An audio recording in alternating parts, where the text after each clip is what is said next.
Netcasts you love. From people you trust. This is Twit. Bandwidth for the Tech Guy is provided by Cachefly. CACHEFLY.com. Hi, this is Leo Laporte, and this is my Tech Guy podcast. This show originally aired on the Premier Networks on Sunday, October 29th, 2017. This is episode 1435. Enjoy. The Tech Guy podcast is brought to you by LegalZoom. Keep your business moving forward and let LegalZoom help out with the legal stuff. For special savings, visit LegalZoom.com and enter Tech Guy in the referral box at checkout. Well, hey, how are you today? Leo Laporte here, the Tech Guy, trying to help you with your technology, saving the world one computer at a time. 8888 Ask Leo, my phone number. We talk about anything with a chip in it. That would be, of course, computers. Do any of you still have them? Computers? They seem to be phasing out, aren't they? We have the computers in our pockets. That's really the computers we use these days, the smartphones. Some of them are wearing computers on our wrists. Those are the real addicts. You got computers in your microwave. You got computers in your refrigerator, your television. They're all over the place. And they're all connected via the internet. So I'll talk about any of that stuff. 8888 Ask Leo, the phone number that's toll-free from anywhere in the U.S. or Canada. Outside that area, simple enough. You just use Skype Out or some other VoIP product to call that toll-free number. It shouldn't cost you anything. 8888 Ask Leo. That's the phone number. Well, let's see. People are asking me, do you still recommend the Google Pixel 2 now, given the problems it seems to be having? Yeah, we're in an interesting kind of state in the smartphone industry where the smartphones got to the point where there really wasn't much different they could do, right? So they have to innovate in new and in interesting ways. Apple takes out the headphone jack. Innovation. The newest of thing, of course, is to make the screen stretch all the way to the edge. But that poses interesting issues because those bezels on a smartphone have cameras. They have fingerprint readers. We have to get rid of those or make notches in the screen, which Apple's chosen to do, to make room for the cameras. And what's happening, and we've seen this in other areas of technology before, is companies are pushing. They're pushing harder to get some new feature in there that you're going to want. And sometimes push comes to shove, as they say, or you push a little too hard. The obvious example is last year's Samsung Galaxy Note 7, where they tried to get a lot of battery in there, a little extra battery in there, but it turned out that was a bad idea because they exploded. So the new Samsung Note 8 has a little bit smaller battery in there. But they're still trying to, get more features. And Google, with its Pixel 2 XL, the big phone, is using an OLED screen from LG Electronics. Only two companies in the world, at least two big companies that can make it in the quantities that Google and Apple would need, or Samsung, make OLED screens for phones. That would be Samsung is number one. That's the screen Apple's using. And I think Google's using a Samsung screen for its little Pixel 2. And then LG is the other company. They make screens. Of course, they make beautiful OLED TVs. I have an LG OLED TV. It's OLED TV. It's marvelous. Widely agreed to be the best 4K TV out there. But LG's phone screens are being made in an older factory. Because remember, the quantity they have to produce, the tens of millions they have to produce, requires a fairly mature factory that has, the capacity. And so they're making it in an older factory. And there seem to be some issues with these LG screens that Google chose. LG uses the same screen in its new phone, the V30. So the first complaint people have for both the V30 and Google's Pixel 2 XL is that it's kind of pebbly. It's a grainy appearance, especially as it gets dimmer. And I've looked at them. I went over to Verizon, the only place I could find one, and I don't notice the grain so much. I mentioned this before, but now the new problem that's cropped up is a bigger problem. And it's a problem all OLED screens are subject to, called burn-in. Now, you remember burn-in from the plasma days. If you had a plasma TV, you remember plasma TVs? They're gone now. How did that happen? They were the hot thing, but 20 years ago. Anyway, in fact, I remember at the TV channel I used to work for, Tech TV, we bought a bunch of plasmas because we were Tech TV. We're the have to have the latest, greatest. Plus, we were spending Paul Allen's money, the Microsoft billionaire. So these were $10,000 55-inch displays. They were really expensive, and we bought a bunch of them. And what did we put on them? Well, we put Tech TV on. And, of course, after a while, the Tech TV logo, which was in the lower right of the screen at all times, burned into those screens. And even if you weren't watching anything, you'd see it. Or you're watching All My Children, you'd see a Tech TV logo burned in on that screen. And you couldn't get rid of it. It was permanent. Plasmas, somewhat fixed that problem over time. OLEDs are somewhat less, but still susceptible to burn-in. OLED screen... companies that use OLED screens do a variety of things. I'm told Samsung, which of course puts OLED screens in its Galaxy S8 and its Note 8. They've been using OLEDs for a long time. They make the best Super AMOLED screens. Samsung, I'm told, jitters the. That sounds bad if I say that. How can I say this without sounding bad? It stutters. No, that's worse. It subtly moves the screen by 1 pixel every once in a while, just because there's elements of the screen on an Android phone that just don't ever change. Chiefly the buttons at the bottom, the back, home, and recents button. So Samsung, to avoid burn-in, and no one's, to my knowledge, ever reported burn-in on a Samsung phone. They just, every once in a while, they'll move the screen a pixel left and then a pixel right. You wouldn't notice it. In fact, I didn't know it was doing it until somebody told me. But it saves the burn-in, apparently. Did Google not do that, or did they get defective screens? I don't know. But I've talked to people now who opened the box, a brand new Pixel 2 XL, turned on the phone, and there's burn-in of the back, recent, and home button already. They haven't even used it. They probably got burned into the factory. I mean, I presume at the factory they test the screen, but it can't have been on for that long. If the screen's getting burnt in within hours or days of its arrival, that's really bad. Google at first kind of said, no, what? And now they're saying, yeah. And I talked to a person yesterday who he's on his 3rd Pixel 2 XL. And Google is now acknowledging it, saying we're investigating it. They asked for his serial number on his phone so that they could figure out what factory and what batch the screens came from. Maybe, with luck, it'll be a particular batch. Could be a bigger problem, though. Could be a big problem. Google hopes, I think, that they could put a software update out. This seems unlikely, but maybe they'll do something like Samsung. So the question is, do I recommend the Pixel phones? And I do. I love the Pixel phones, because they're really well designed. The little ones built by HTC, the big ones built by LG.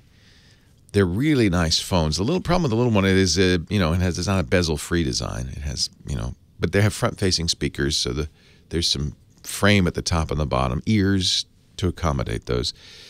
The beautiful phone, the phone I ordered, is the Pixel 2 XL. That doesn't have any of those ears, just a little bit at the top and the bottom. And well, we'll see. I hope Google can fix it. They've extended their warranty from 1 year to 2 years. That's not going to really help anything if they can't make a phone that doesn't have this problem.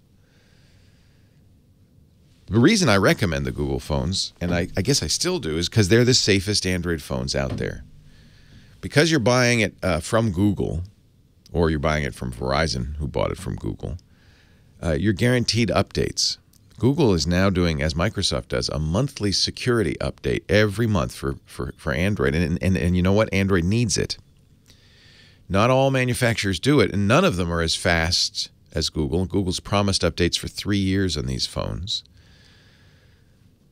I think I can live with the burn-in, to be honest. To me, having the secure phone's more important.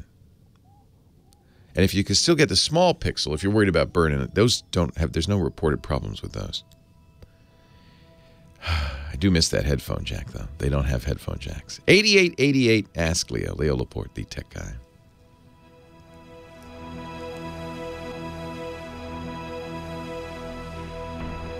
Google says in its tests, its XL is no worse than any other phone. You've heard me talk about Epson, which is not really confidence building. Our investigation, let's go to the Google Pixel support forums, shall we? This is Google's statement from Mario Cairo. We're very confident the Pixel 2 delivers an exceptional to give users peace of mind. Every Pixel 2 and 2 XL will come with a 2-year warranty worldwide. There's a lot of sales stuff in here. That's really annoying. Since launch, we've also received reports of suspected issues related to the Pixel 2 XL display. We take these reports very seriously. Wanted to provide an update. First, there's been some feedback for the displays not appearing as vibrant as other phones. And in the past few days, there have been a small number of reports of differential aging. Also, that's a good, it's differential aging, my friend. You mean burn-in? Yeah, burn-in. Yeah, on the Pixel 2's P OLED screen. On the topic of color saturation. Okay, first of all, they say we're more accurate. That's why it looks less saturated. But I have to point out that Apple's been making color calibrated displays for several years now, and nobody's complained about them being less saturated. So I'm not sure I buy that. So they're gonna put in a feature you can turn up the saturation. I think the issue, and I've seen other posts in this regard, other posts, is not that they're desaturated, but they're not calibrated. Google says we calibrate each phone at the factory, but apparently at least the initial phones weren't. Regarding differential aging, we test and test and test. Our current investigation of burn-in, which started as soon as we received the first user report, confirms differential aging is in line with other premium smartphones and should not affect the day-to-day experience of the. But these, mealy-mouthed BS. Excuse me. Regardless, we use software to safeguard the user experience and maximize the OLED life. We'll be making ongoing software updates to optimize further.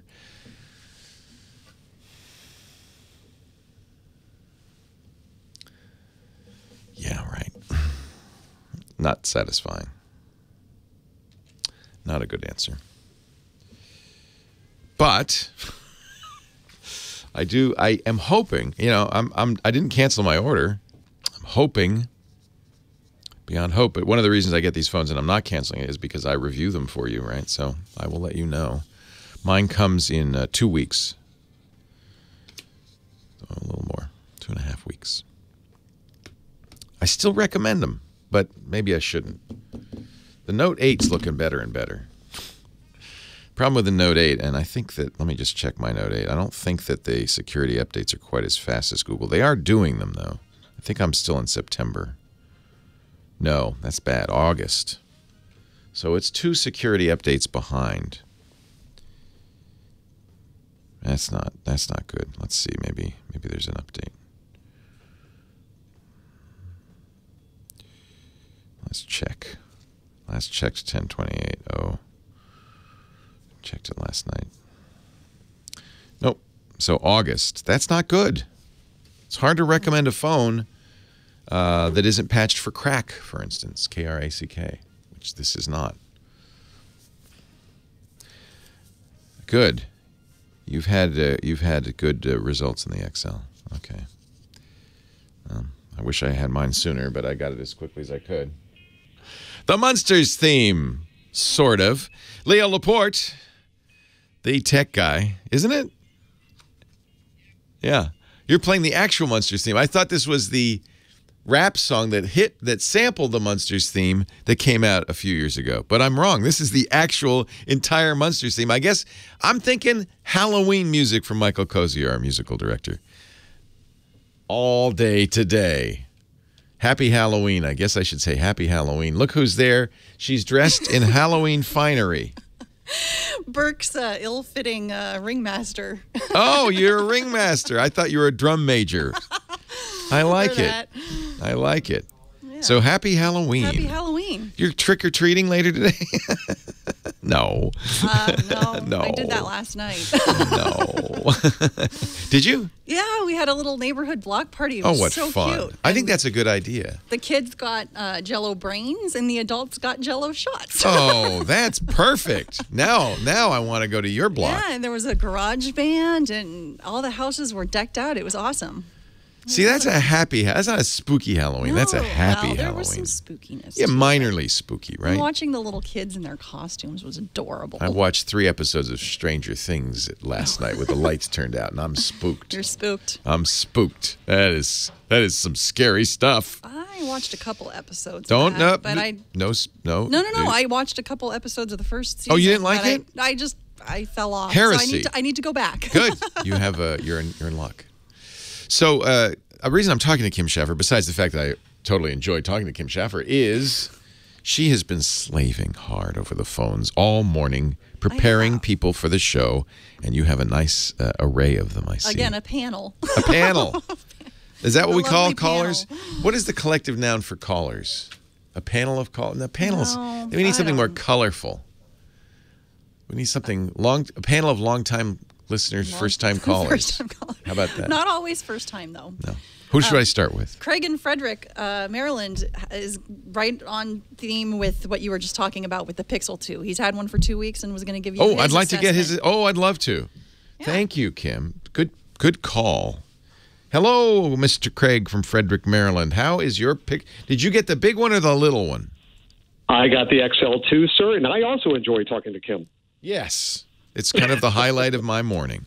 But first, I wanted to give you props, if you don't mind me giving you 15 seconds of kudos, is that out of all the reviewers, I follow a lot of tech news myself, and I like that you purchase the items. They're not given to you, and that's how you do your reviews. So that way, I feel that you give a much unbiased opinion or review of the items. But I'm late to the table. That. Like here, I bought it as fast as I could. My little feet could carry me. I bought it during the Google event, and I'm still not getting it till the 17th.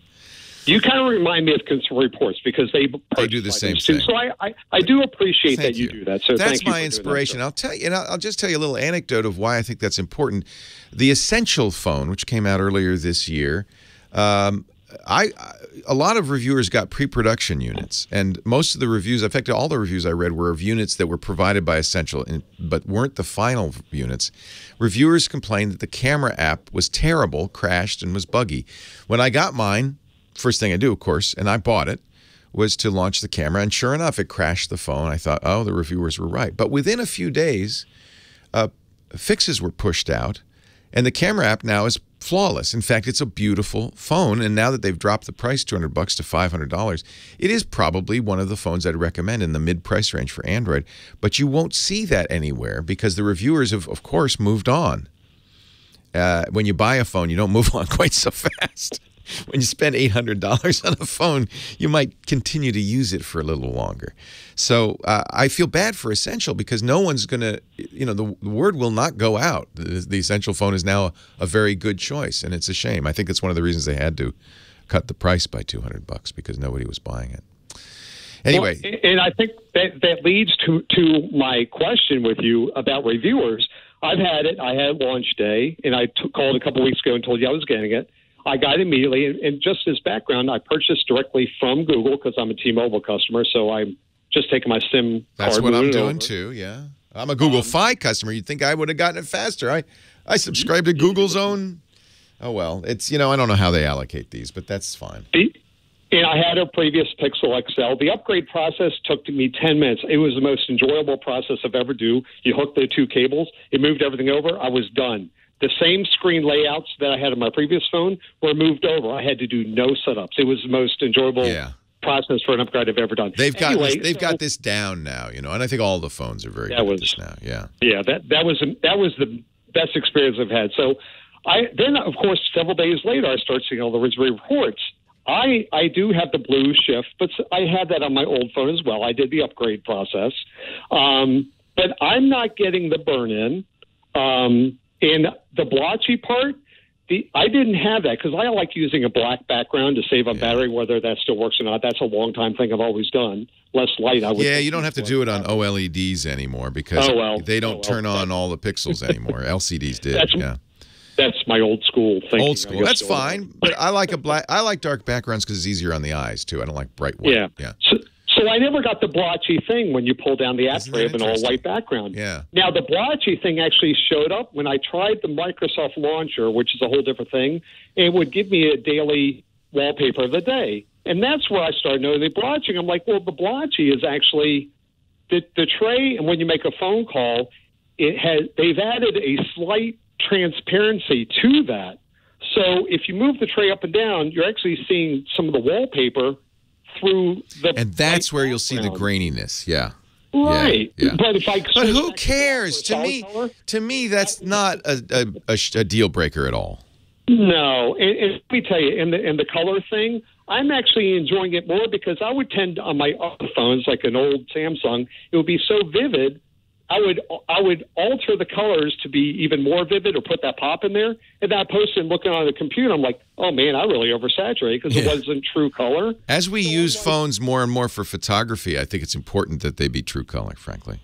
So anyway, after having it over this time period, I'm not getting the burn-in. And I did notice when I did the upgrade, there was a slight burn-in from my original Pixel XL. Yeah. When it was doing transfer, when the all-white screen showed up, I saw those little buttons. Oh, I'll have to look at my original Pixel XL because I've been using it now for a year. Huh.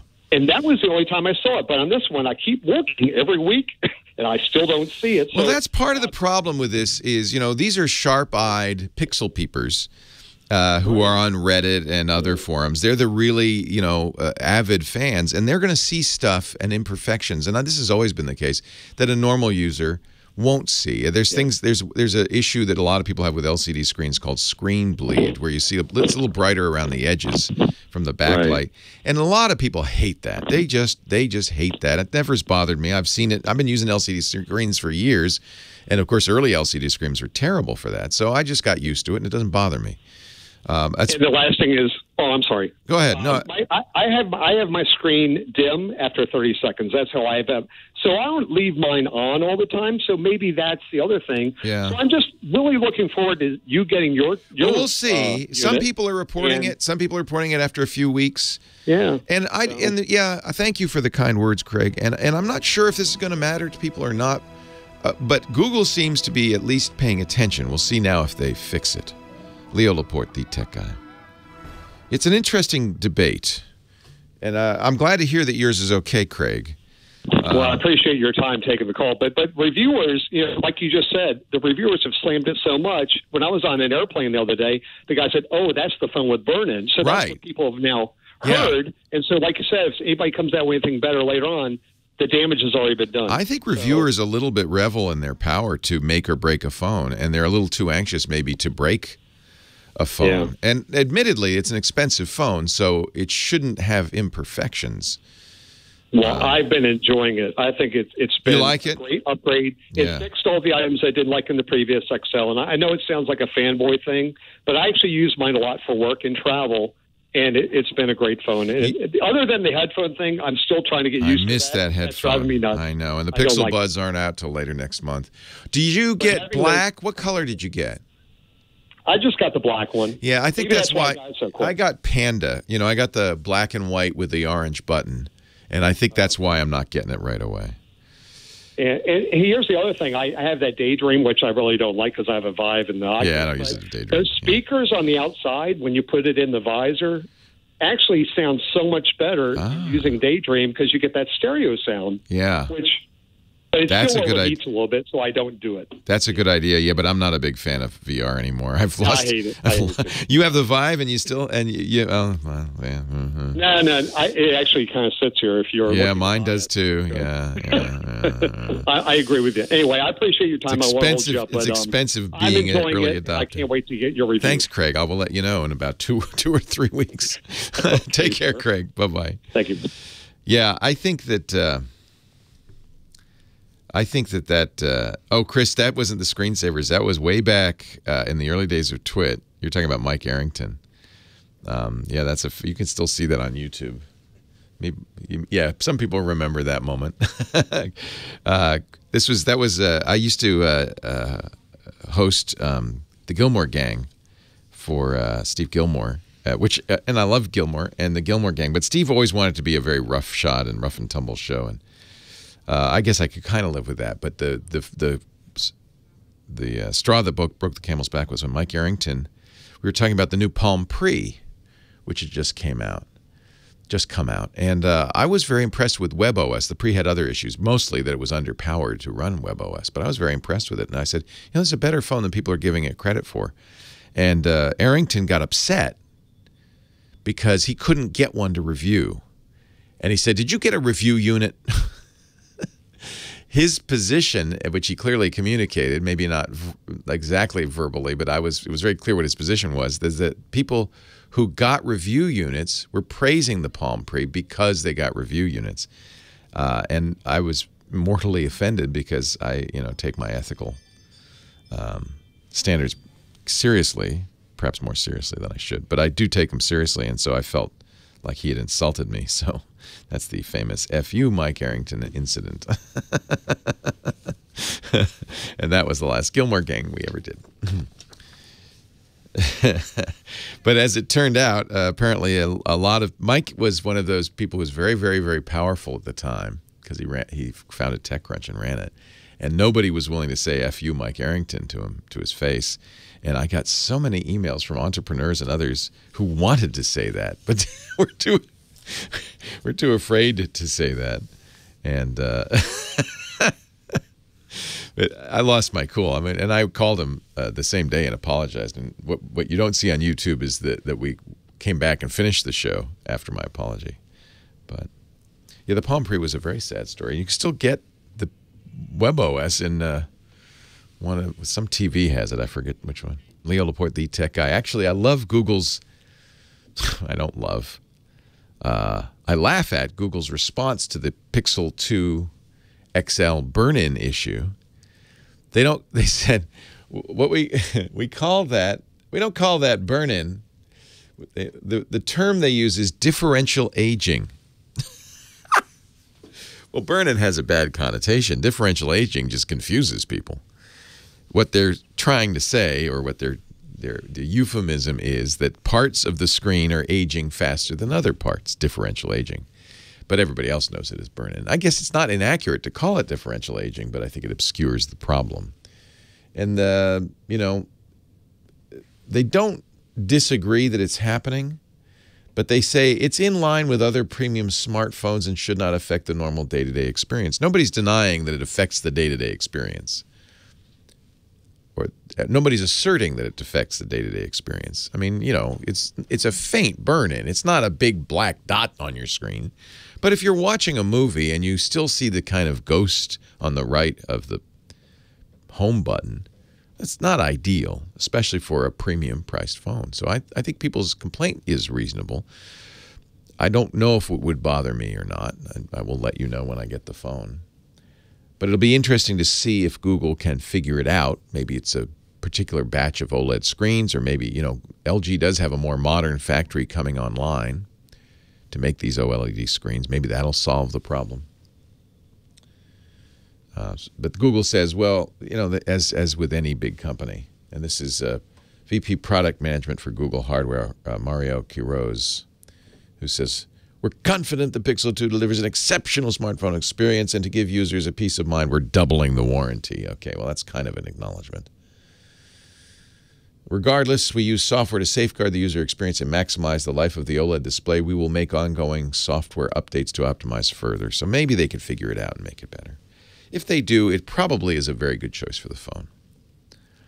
If you can live with the missing headphone jack, which I'm not crazy about. I have to say, at this point, the Note 8 looks like the phone to get. But I was just checking my Note 8. Very disappointing. It doesn't have the last 2 months of Android patches, the security updates. My Note 8, anyway, which is, I think it's an unlocked Note 8, only goes through August. That means it doesn't have the September or October patches. And, of course, a very important patch is coming to Android devices in the next week or two. probably for the November update, to fix the crack exploit, which is a serious flaw in the way a Wi-Fi works and could impact your privacy on a Wi-Fi network. But there are other important patches too. I mean, there's lots of them, and missing 2 months behind is not a good thing either. On the other hand, Samsung has certainly figured out how to make an OLED display pop, look good without burn-in. I love it. It has a headphone jack. It has a stylus. It's got wireless charging, which the new Google phones lack. So if you feel like, well, I'm not confident that the Google 2XL's problems will be solved, and or you want a headphone jack, which certainly I do, then a Note 8 is a very good choice. There are other good phones out there too.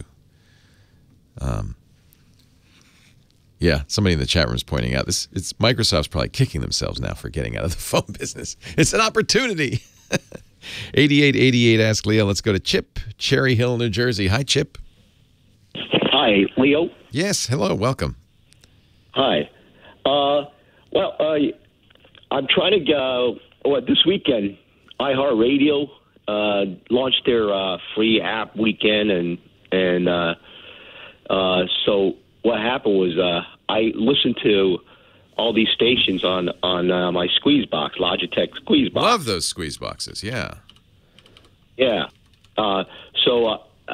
When they launched, it started about a month ago, gradually, and I started losing stations. Oh, man. When they started completely, I lost everything. I lost about 1,000 stations on iHeartRadio.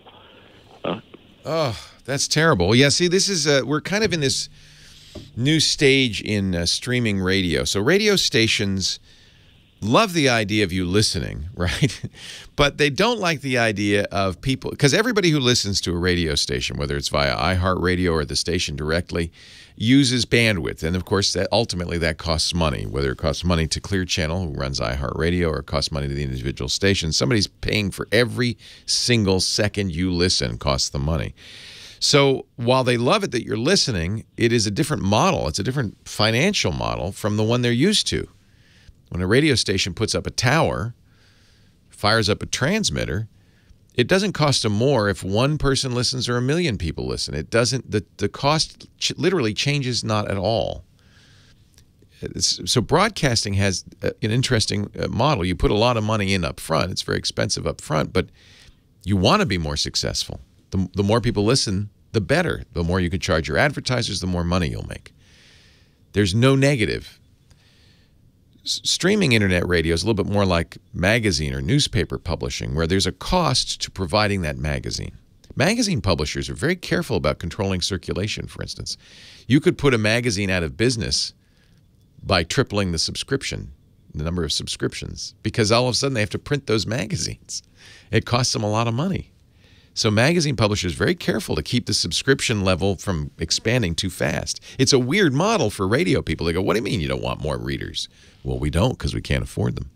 So all of a sudden radio, when they first started streaming, they got these big bills and they said, wait, what? It's costing more? What? And here's what really irks them. People who are listening to the station outside of the station's what they call area of dominant influence, or ADI. See, they charge advertisers for the number of people listening locally. But Joe's Crab Shack down the block doesn't care if somebody's listening across the country or overseas. They're not potential customers. And so the radio station can't make money on international customers, can't make money on customers across the country. And they're losing money for each of those. So they really kind of trying to control it tightly. One of the things that you're seeing is internet radios like the Logitech Squeezebox. There are a lot of these. I love these. Basically are little computers that are using known links. I'm sure the Logitech uses, as most of these do, a system called Receiva. And if you haven't been to the Receiva site, you should probably go take a look at that. Receiva Internet Radio. It's an internet radio directory. You don't have to use the Receiva app. These internet radios have it kind of built in. But you can create an account there and log in and then add stations, see what stations there are. And Receiva as a directory keeps track of the information that a program uses or a device like the Logitech Squeezebox uses to hear the stream. It's basically a URL. It's an internet address, just like a website address, but it's an internet address to the endpoint for the audio. If radio stations, and it sounds like this is what happens, the Clear Channel, which owns all, is probably the largest radio group in the country, and I should say, as a disclaimer, they also own the syndicator of this show, and many of the stations, probably most of the stations carrying this show are Clear Channel stations, decided to do this iHeartRadio app as a way to get their stations in front of people and to control costs, etc. They may have decided, I don't know, I don't have connections inside of the boardroom there, but they may have decided, well, we need to have everybody use our app. This is not unfamiliar. This has happened before with others. CBS did the same thing, CBS Radio. You have to have people use our app. We can't let them use internet radio stations.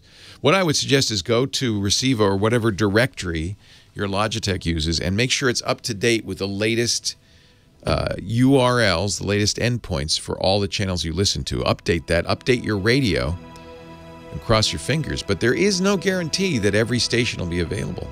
In fact, right now, it's not. Leo Laporte, the tech guy. So let me log in. I haven't used an internet radio in so long. Effectively, though, I do use internet radio because I listen on my Sonos and my Amazon Echo. Let me log in to my Receiva account and see. So, now they want to charge, do they?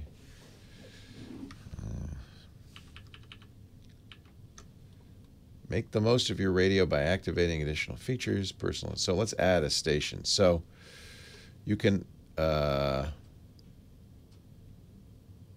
is interesting. So let's say KFI. And I don't know this is adding a station to the directory. Now let me search for a station. KFI. KFI, search. There's a lot of KFIs, but not the KFI. Isn't that interesting? So there you go. That's a Clear Channel station. I bet you that's what's happening. That's interesting. Can't find the station. Let's click to add it. KFI. The URL. I don't know the stream URL, although maybe if you go to kfim640.com, we can deduce it from the... Oh, look, Leo's on. I love that guy. We can deduce it. Yeah, I wonder if the All Access Free Preview Weekend has something to do with this. This is really... This is the problem. So here's KFI's audio. Actually, the problem with KFI's audio right now, I think it's got the Chargers game on it. Let's see. I'd have to change the sound settings. Oh, no, it's me. Hello, KFI.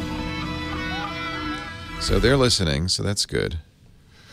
You have to mention OO Tunes. I forgot to mention it yesterday. So let's see how we can figure out. You could probably figure out the URL if you look at the source code. But let's go back to Receiva and say I don't know the URL. Let's see if Receiva can figure it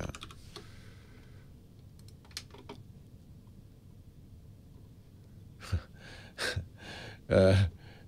Match unfound. Yeah, see, so I think that's part of the problem is at this point, probably all the Clear Channel stations are doing this.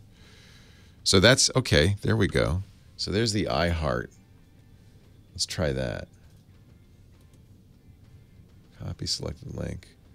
Autoplay. Yeah, that looks like that might work. Let's try that. Seems to be a problem with that station. Yeah, I think they're blocking it. So, but OO Radio, now whether this will continue to last, I don't know, right? The problem is his box, is it 00 radio? Problem is his box, OO Radio, here we go, OO Tunes. This, I'm not sure I want to mention it on the air. Okay, because ask not for whom the bell tolls. It tolls for thee. Leo Laporte. The tech guy. 8888 Ask Leo. Chat room's recommending another app. Now, this isn't going to probably help you with your Logitech Squeezebox, which is an internet radio. And we've talked about internet radios before. I looked at Receiva. My suspicion is Clear Channel is blocking these internet radios that they want you to use their iHeartRadio app. We are, in fact, on our mothership, KFI is currently broadcasting the LA Chargers, the brand new LA Chargers football game, but streaming the show on iHeartRadio. So there would be an example of why you'd want to listen. You're going to have to get the iHeartRadio app and listen on your phone. I imagine that the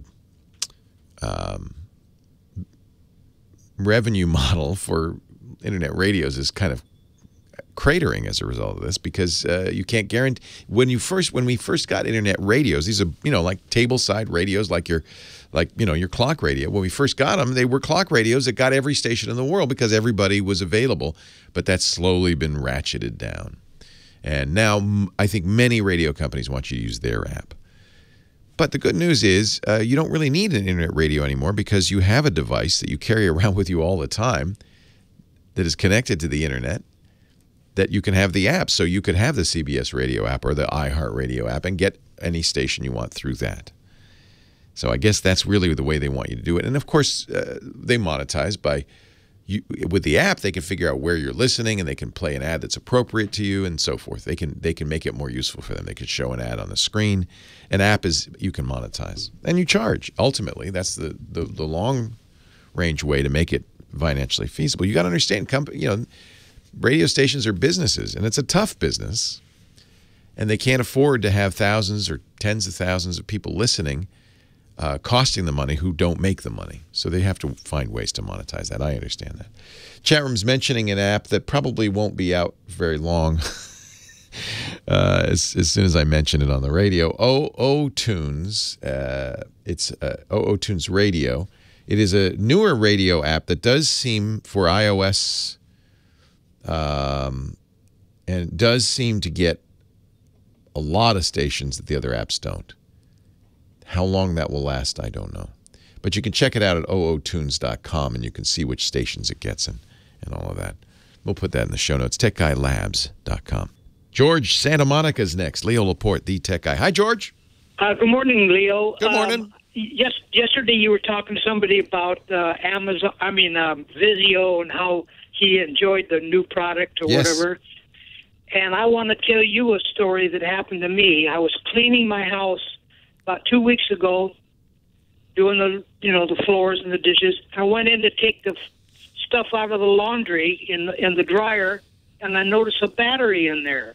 Uh-oh. I said, that's a AAA battery. That's a bad sign, isn't it? Yeah, so I started taking stuff out of the dryer, and I found some earphones in there. Oh, no. And I go, oh, no. So I kept going through my stuff, and I found my Sony radio. You laundered. Not only did you launder your Sony radio, you put it in the dryer too. It was a double wash, double rinse, and 40 minutes in the dryer. I put the battery back in the radio, and it started playing. It's a miracle radio. It's a miracle. I called Sony right away and told them the story and how I appreciated they made such a good product that worked, and I think it needs to be recognized. You bet. So when people get good products, we don't want to keep hearing you talk about stuff that doesn't work.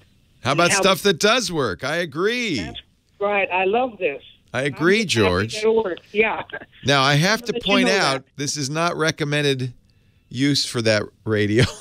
No, I know. And Sony does not guarantee it against double wash, double dry.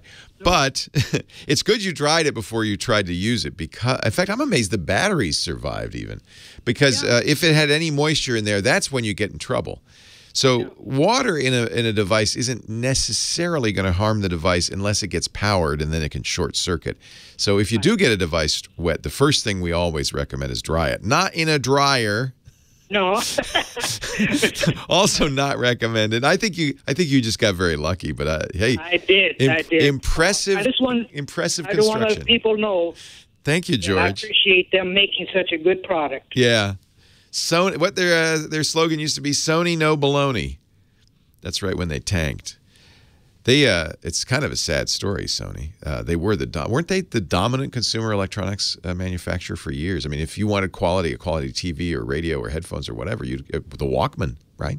They created the Walkman. They created a category. They were the Apple, frankly, of the 80s. And a number of things happened. One was that a little Korean company called Lucky Gold Star decided that why should these Japanese companies dominate consumer electronics? We could make good stuff. They used to, Lucky Gold Star, of course, you may remember them from the back of the drugstore in the supermarket where they sold really cheap TVs. Well, they rebranded LG now and became a very dominant company. Same thing happened with Sharp and, of course, Samsung. And the Japanese companies like Toshiba and Sony and Panasonic started to suffer economically. The sad state of Sony right now is, except for the PlayStation, they don't really have any successful products. They make good TVs, but they're not the world beater they used to be. And they're not dominant by any means. And the last time I checked, most of Sony's profits came from their Japanese insurance business, not from consumer electronics. So it's what happens in this industry. And I think if you got a Sony product that was made in the 80s or 90s, you got a pretty good product. I don't know if did their quality go down? I don't sense it did. Those TVs are still very good. They just got a lot of competition from Korea. And now the same thing, by the way, is what goes around comes around happening to Korea. Chinese companies like TCL and Huawei and Xiaomi are trying to muscle in to the Korean consumer electronics business and really pushing. And so you'll start to see TCL TVs, for instance, in the store and so forth. And after all, China makes most of these products, so it kind of makes sense that they might want to, sell them too. Thanks for the you're right, George. We talk about stuff that doesn't work all the time. Let's talk about something that does. Brian in Nashville, Tennessee. Hello, Brian. Leo Laporte, the tech guy. How are you doing? I'm well. How are you? I am hanging in like a hare in a biscuit. Oh, I gave you that opening again. I do it every time. Every time. Brian, it wouldn't be the same if I didn't. No, it wouldn't. What can I do for you? Two quick things. First one is, never tried this before, but I heard you talking about it, and I was doing an upgrade on my phone. I have an iPhone. Set my alarm for, of course, we're on Central Time. Set my alarm for 5 minutes till 2 o'clock. You know what? We're going to have to hear the end of this story in about 10 minutes because I know there's another alarm going off right now, that magic alarm that tells me we have to take a break for news at the top of the hour. Hang on, Brian. We'll pretend we hadn't talked before the hour, and we'll start over again. Leo Laporte, the tech guy. Our show today brought to you by LegalZoom. I owe a debt of gratitude to LegalZoom because back in 2005, when I had this, just kind of twinkle in my eye, this idea that maybe I would want to, I don't know what got into me, having been an employee my whole life, working for people, that I might want to start a company doing, podcasts. What a nutty idea. And I before I did this, at least I did a little research, and I asked my friend Kevin Rose, who started many companies already, founder of Dig, Kevin, what should I do? He said, oh, easy. Go to LegalZoom and set up an LLC, a limited liability company. That way you can't get sued. They can't take your house. And it's easy to do, and it's inexpensive at LegalZoom. You don't need a lawyer. You can do all the forms. And then after that, I did that. And then after that, I said, oh, but I probably should trademark the name and the logo. And I did that. And LegalZoom saved me, I don't know, untold amounts of money because instead of paying $450 an hour for some white shoe attorney to do it all for me, I could do it myself. That's kind of how LegalZoom started. For people in business who wanted to do the basic legal stuff without help from an attorney, because you don't have time, you don't have money, especially when you're first starting out. But now LegalZoom is really so much more. LegalZoom.com. When it comes to reviewing contracts or registering trademarks or staying current on fees and permits, LegalZoom will simplify your life. Created 16 years ago by very smart attorneys, the brightest minds in law and technology. They merged the two. They've helped more than 2 million business owners over the years easily and affordably navigate the legal system with confidence. And not having to think about, I know, now, of course, because we've gotten bigger and we have more legal issues, we have attorneys on retainer. And I know when I talk to my attorneys, I had a conference call with my 2 attorneys last week. And I'm sorry, but I can't help but see in my head the little odometer going every minute, And they're talking about the weather, and I'm going, no, guess God. I don't want to do that. You don't want to do that. Don't worry about billing hours. LegalZoom's not a law firm. They don't bill you by the hour. But, and this is new, they didn't have this, and I love this. They have it now. You can get the advice you need from an actual attorney. They have a nationwide network of independent attorneys, pre-negotiated flat rates, so you still don't have the odometer spinning when you're talking to them. Take pressure off yourself and still get the stuff you need to do done. By the way, wills, power of attorney, medical power of attorney, all the things you need to do, trusts. We've done that all with LegalZoom. They send you, the will thing was great. They send you a nice kit.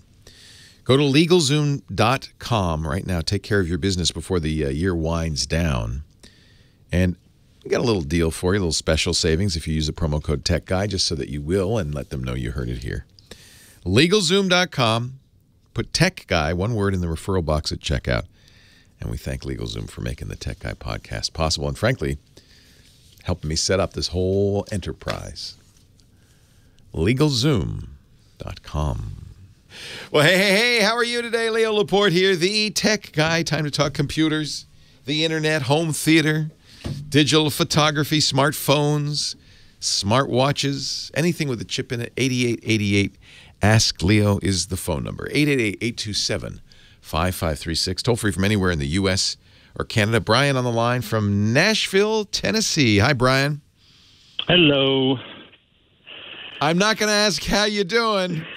Okay. You already got it in once. Hanging in like a hair in a biscuit. Okay. That's right. That's right. All right, Brian, what can I do for you today? All right, quick story, and then my question. The story is, I always generally stay a phone behind on the iPhones, but we were on vacation. By the way, that is the best advice in general. Don't buy the latest. Buy the second to last one. I know, but what the hey? You only live once. It's hard not to. In this consumer society, you're not really doing your part if you don't buy the latest everything. I know. So we're on vacation in Florida, and I'm staying up late anyway. I said, you know what? I ought to set the alarm for just before 2. 12:01 a.m. Pacific time. Yep. Right, yep. 2:01 Central. Yep. And by the way, it looks like they closed the store at in our time. It was about 8 o'clock. Yeah. Wow, that was early. Yeah. So anyway. Which is, by the way, absurd, because modern web technology does not require you to close the store to prepare for the new items. It used to. Apple used to have to do that because they used Apple's own terrible web objects technology, but they've gotten off of that, I hope. Are they building anticipation maybe? Who knows? I don't know. Yes, it's all marketing. So I said, you know what the heck? Try it. So it's what the heck? $1,000 later. Go ahead. I know. 201. I was just going to say I'm on their program. I'm just looking. Not going to buy. Just looking. Couldn't get in. Then finally it opened. Now I did pre-order. There was that option where you could pre-order and have it all done. Yeah. I said, wow, that was done. It saw that. And then it came up, but then it went to this other screen that says, we need more information. You didn't fill out all this. Well, it's all there. I hit OK. No. I said, well, I know I'm not going to get it now because now it's another 2 seconds. Mm-hmm. It spun for 2 seconds and it said, okay, your phone will be there Friday. Oh, I'm so jealous. So you're getting a iPhone 10. Which one did you get? I got the Space Gray. Space Gray 256, top of the line, $1,149 plus tax. Thank you for saying that. I hope your wife's not listening. So she is, but she doesn't have a clue. No, yeah. Oh, honey, you need that. No, you do need that. You need that because that's going to be. There's no question that's going to be the best possible iPhone. And if you're an iPhone user, and you want the best, the top of the line, the iPhone with all the bells and whistles, that's the one. I got a feeling I'm going to miss that button, though. Well, there's a lot of question marks, and it's one of the reasons I was trying so hard. I did the same thing. Maybe I tried too hard. You know what I did? It's midnight our time. So 11:45, I know the store's closed because I've been checking all evening. I go into my my home office. I fire up the Apple Store on my PC. I fire up the Apple Store, no, the T-Mobile store, because they're my carrier, on my second screen. So I got two stores open. I get my iPhone and my iPad. I fire up the iOS Apple Store because I've often had experience that's the fastest way to get in. And I'm sitting there refreshing. 12 goes by, midnight goes by, the hoot owl, whoo-hoo, the clock, bong, bong, nothing. No stores open. T-Mobile is offering me an upgrade to an iPhone 8, which I already have. Nothing, nothing, nothing. Hit refresh. I see people on Twitter, got mine. I see people like you, got mine. Number of people had good results calling. I didn't realize you could call the phone company at midnight and buy a phone, but I guess you can on Apple Day. That's a special company. Yeah, I use the Apple Store app. I was surprised. That's usually the best way. My wife, by the way, who did not get up, who stayed in bed, she just took her iPhone, she sleepily opened the Apple Store, bought it, and went back to sleep. She beat me. She's getting hers in a week. So I think that what happened, I don't know what happened. I think Apple thought I wanted it too badly. I don't know. The gods did not smile upon me. I suspect what Apple does is they don't open it all at once to save their servers. Now, this, by the way, is another stupid thing. In this day and age, there's no surprise to T-Mobile, AT&T, Sprint, or Verizon, or Apple that at midnight on Friday, there's going to be a few people banging on their website. Put some extra servers up. Buy some bandwidth. You can do it. But I think they like it that it's hard to get. I think they like it that people like us are going to talk about it the next day. Did you get it? I don't know. Everybody's tweeting, I got it. I didn't get it. It's ridiculous. Yep. Well, here's my main question. Here's the thing I'm asking about. Internet of Things and bridges. Here's what's happened. I love these Hue bulbs. That's what I started with. I have my entire man cave with these Hue bulbs. I have two backlit monitors with two of them. I have one in a fan above me, a ceiling fan, and then one in a desk lamp. These are the Philips bulbs that connect to your Wi-Fi. They have three LEDs in there, red, green, and blue, so they can make any color in the rainbow. Any color you want. Yep. They have their own smart hub, and it also has a motion detector that I have over on my bookshelf. So when I get up in the morning and go make my coffee and then walk in here, the lights come on to a nice setting. That's nice. Kind of cool. I know. Yeah. I know. No, I like that. That's nice. First world problems. But the neat thing that my friend showed me what he uses at home was I've been wanting one in my door lock on my front door as well. So I went and got the door lock, the one he uses, which he says he swears by. It had good ratings. Obviously, I didn't do my research enough because if I find out it only works on one hub and it's not the one I got. Oh, nuts. Yeah, so this works is on what a Smart Things hub. Right. This is what's been a kind of a problem all along with home automation is there's different languages. There's Z-Wave, there's Zigbee. Zigbee, yes. Yeah, and so you have to get in general, what people have done until recently is each device has its own app, its own hub. Like you have your Philips Hue have their own hub, and you had to have multiple hubs and multiple apps, and that's not home automation. That's just annoying. But here's what was interesting. What support told me, and I said, "Wait, you've got to be crazy," because I'm having issues with that door lock. Literally, my router.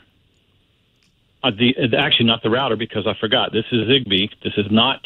You have a hub, a Zigbee hub, a Smart Things hub that talks to Zigbee. Yeah. The hub is literally 11 feet from that door lock with one wall, which is just drywall. There's no. Yeah. Okay. I'm having issues with it. It says you need to get a repeater. And I said, Lord. What? Well, that's, okay. Wait a minute. Wait a minute. 11 feet away. Where do I put? No. It's not a repeater. Side of the wall? No. It's not a repeater. Not a repeater to the lock. It's a repeater to the Wi-Fi. So the Zigbee. The hub is plugged into the router with 3 feet distance. Oh, then you don't need a repeater. It's plugged. It's physically plugged in. It's physically wired. Oh, and I take it back. Yes. Usually that's what they mean when they say repeater. So they want you to have a Zigbee repeater. Well, I'm smart enough to know. Yeah, I'm smart enough to know that these bridges, you want to, if you can, you want to plug these into the router, or at least a switch that goes to the router, so they're wired in. My desk is wired in, so just for that. But anyway, it's like I was curious if there was any kind of. A lot of times you have open source hardware. There are now, believe it or not, you're starting to get Wi-Fi routers with Zigbee built in. This is going to be the solution, I think, in the long run. And ultimately, the real solution will be that things won't be using Zigbee or Z-Wave. They'll be talking to HomeKit or the Google Hub or whatever it is you've got. So I'll talk a little bit about a solution for you when we get back. Leo Laporte, the tech guy. You did it again. We used up another segment. So the Zigbee radio 11 feet away says it can't reach the lock. That can't possibly. Really? No. I know it's not. It's not. It seems like that seems unfortunate. So they are building a Zigbee into the new Amazon Echo Silver. That'll have a Zigbee radio in it. Really? Yeah, which is good. It means that you no longer will need that hub. And it may be better. So the hub may not be. Are you using the SmartThings hub? Yes. Then you're using the latest one, I presume. Yes. Yeah. The nice thing about SmartThings is it's Zigbee and Z-Wave. Yes. They used to be an advertiser, and I like their stuff. Then they got bought by Samsung, so now it's even better because Samsung is going to make everything work with it. Gosh, I know 11 feet's not very far. It's right near your door. No.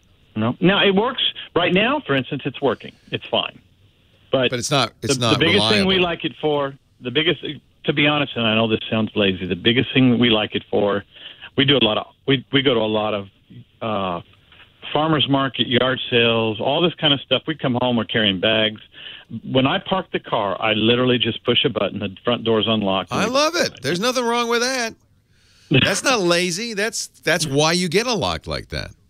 Yeah. Well, and the other thing, too, that kind of started all this, and I know this sounds weird, again, another one of those first world problems, we had got our first car that uses a fob that we don't use a key. Yeah, I love that, too. So I never get my keys out. Literally, my keys are in my pocket. Yeah, me too. I love never that. have to get them out. Yeah. So when we get to the front door, I keep them in because I wear a lot of tactical pants. They're zipped up. So when I get to the door, stuff in my hands, I don't have to unzip my pants, that sounded weird, pull the keys out. You want to leave your dongle in your pants is what you're saying. Yes. Yes. So anyway, it's just, I don't know. It was well worth it. But now I'm sitting here with 2 hubs now, and I'm thinking I'm starting to want to put some stuff in to handle some plugs. There's a lot of stuff in our house we want to be able to turn on and off. With our we use every room has Amazon Alexa. We have that in every room. My man cave and in the kitchen we have the oh gosh, I forgot what it's called. The new one with the screen, the larger one. So here's the thing. That's one of the reasons I think Amazon is building Zigbee into its new Echoes, and I bet you all the Echoes will eventually have Zigbee radios. Is already. I bet you that lock works with Amazon, right? Does it work with an Echo? A lot of these locks do. Yeah, no, look. See if there's a skill for that lock, and you can say, Echo, unlock the front door. And that's awesome when you can do that. So what you're going to hope is that you might want to put some Zigbees in with your Amazons. I bet you it'll be a better radio than that SmartThings. You can keep the SmartThings around if you want. Somebody else is saying you should try the Raspberry Pi with the Home Assistant that has a better radio in it. That's a $35 solution. I don't know of any. You're saying do you want an extender for the SmartThings? Is that what you want? No, I just don't understand why it's not working through that one little wall. It should work. Metal, and the other thing is there metal in the wall? Do you know? No, there's not at all. It's just drywall. But the other thing I was curious about was that some entrepreneur somewhere must be coming up with a... They are. The problem is too many entrepreneurs are coming up with too many solutions. And there's no unified. There's no unified. So, hey, I got to run, Brian. It's great to talk to you. Sure, thank you. Have a wonderful... I don't have a solution for you. We're just, you know, this is the world we're in, where home automation is still a head-scratcher, I'm afraid. There are two songs in this world that begin with a creaking door opening, and I often confuse them. One is this, The Monster Mash by Bobby Boris Pickett. The other, of course, Michael Jackson's Thriller. And I'm sure we'll be hearing that a little later on, too. Leo Laporte, the Tech Guy, happy Halloween weekend. I hope you're enjoying your Monster Mash. We were talking with Brian before the break about home automation, and really, there's no real good solution. It's just a mess right now. There's different protocols, but there's starting to be a leader in this horse race, and it is a very crowded horse race with Apple, Google, Microsoft, and of course Amazon, all trying to be the winner, the leader here. Right now, Amazon has the lead because of the Amazon Echo. It's very smart. I don't know if they even thought of this when they released the Echo. I think the Echo, when they released it 3 years ago, was just a experiment. Well, we don't know what's going to happen. Let's try it. Let's see what happens. And people took to it. Not a lot of people initially, but the people who did buy them, like me, raved about them to their friends and family and said, "You got it. This thing is great."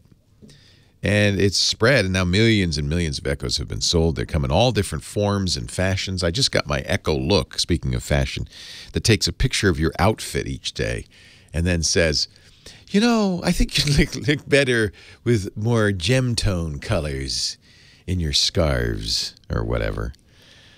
Obviously, Amazon hopes to sell clothing through this device. I am the wrong person to be owning an Amazon Look. It has a camera and a flash, and it takes pictures. Kind of a nutty idea. But that's what the point is, that Amazon's experimenting. And one of the experiments was to allow third parties to write skills for the Echo. And what's happened is a lot of home automation devices have kind of added Echo skills. So now I can, for instance, look at my Ring video doorbell on my Echo Show. I can see what's going on my Nest cameras in my backyard with my Echo Show. You can open your doors and check your gas and do all sorts of things, which is kind of interesting. I can actually I can ask what my Tesla's charge state is on my Amazon Echo, all because of these third-party skills.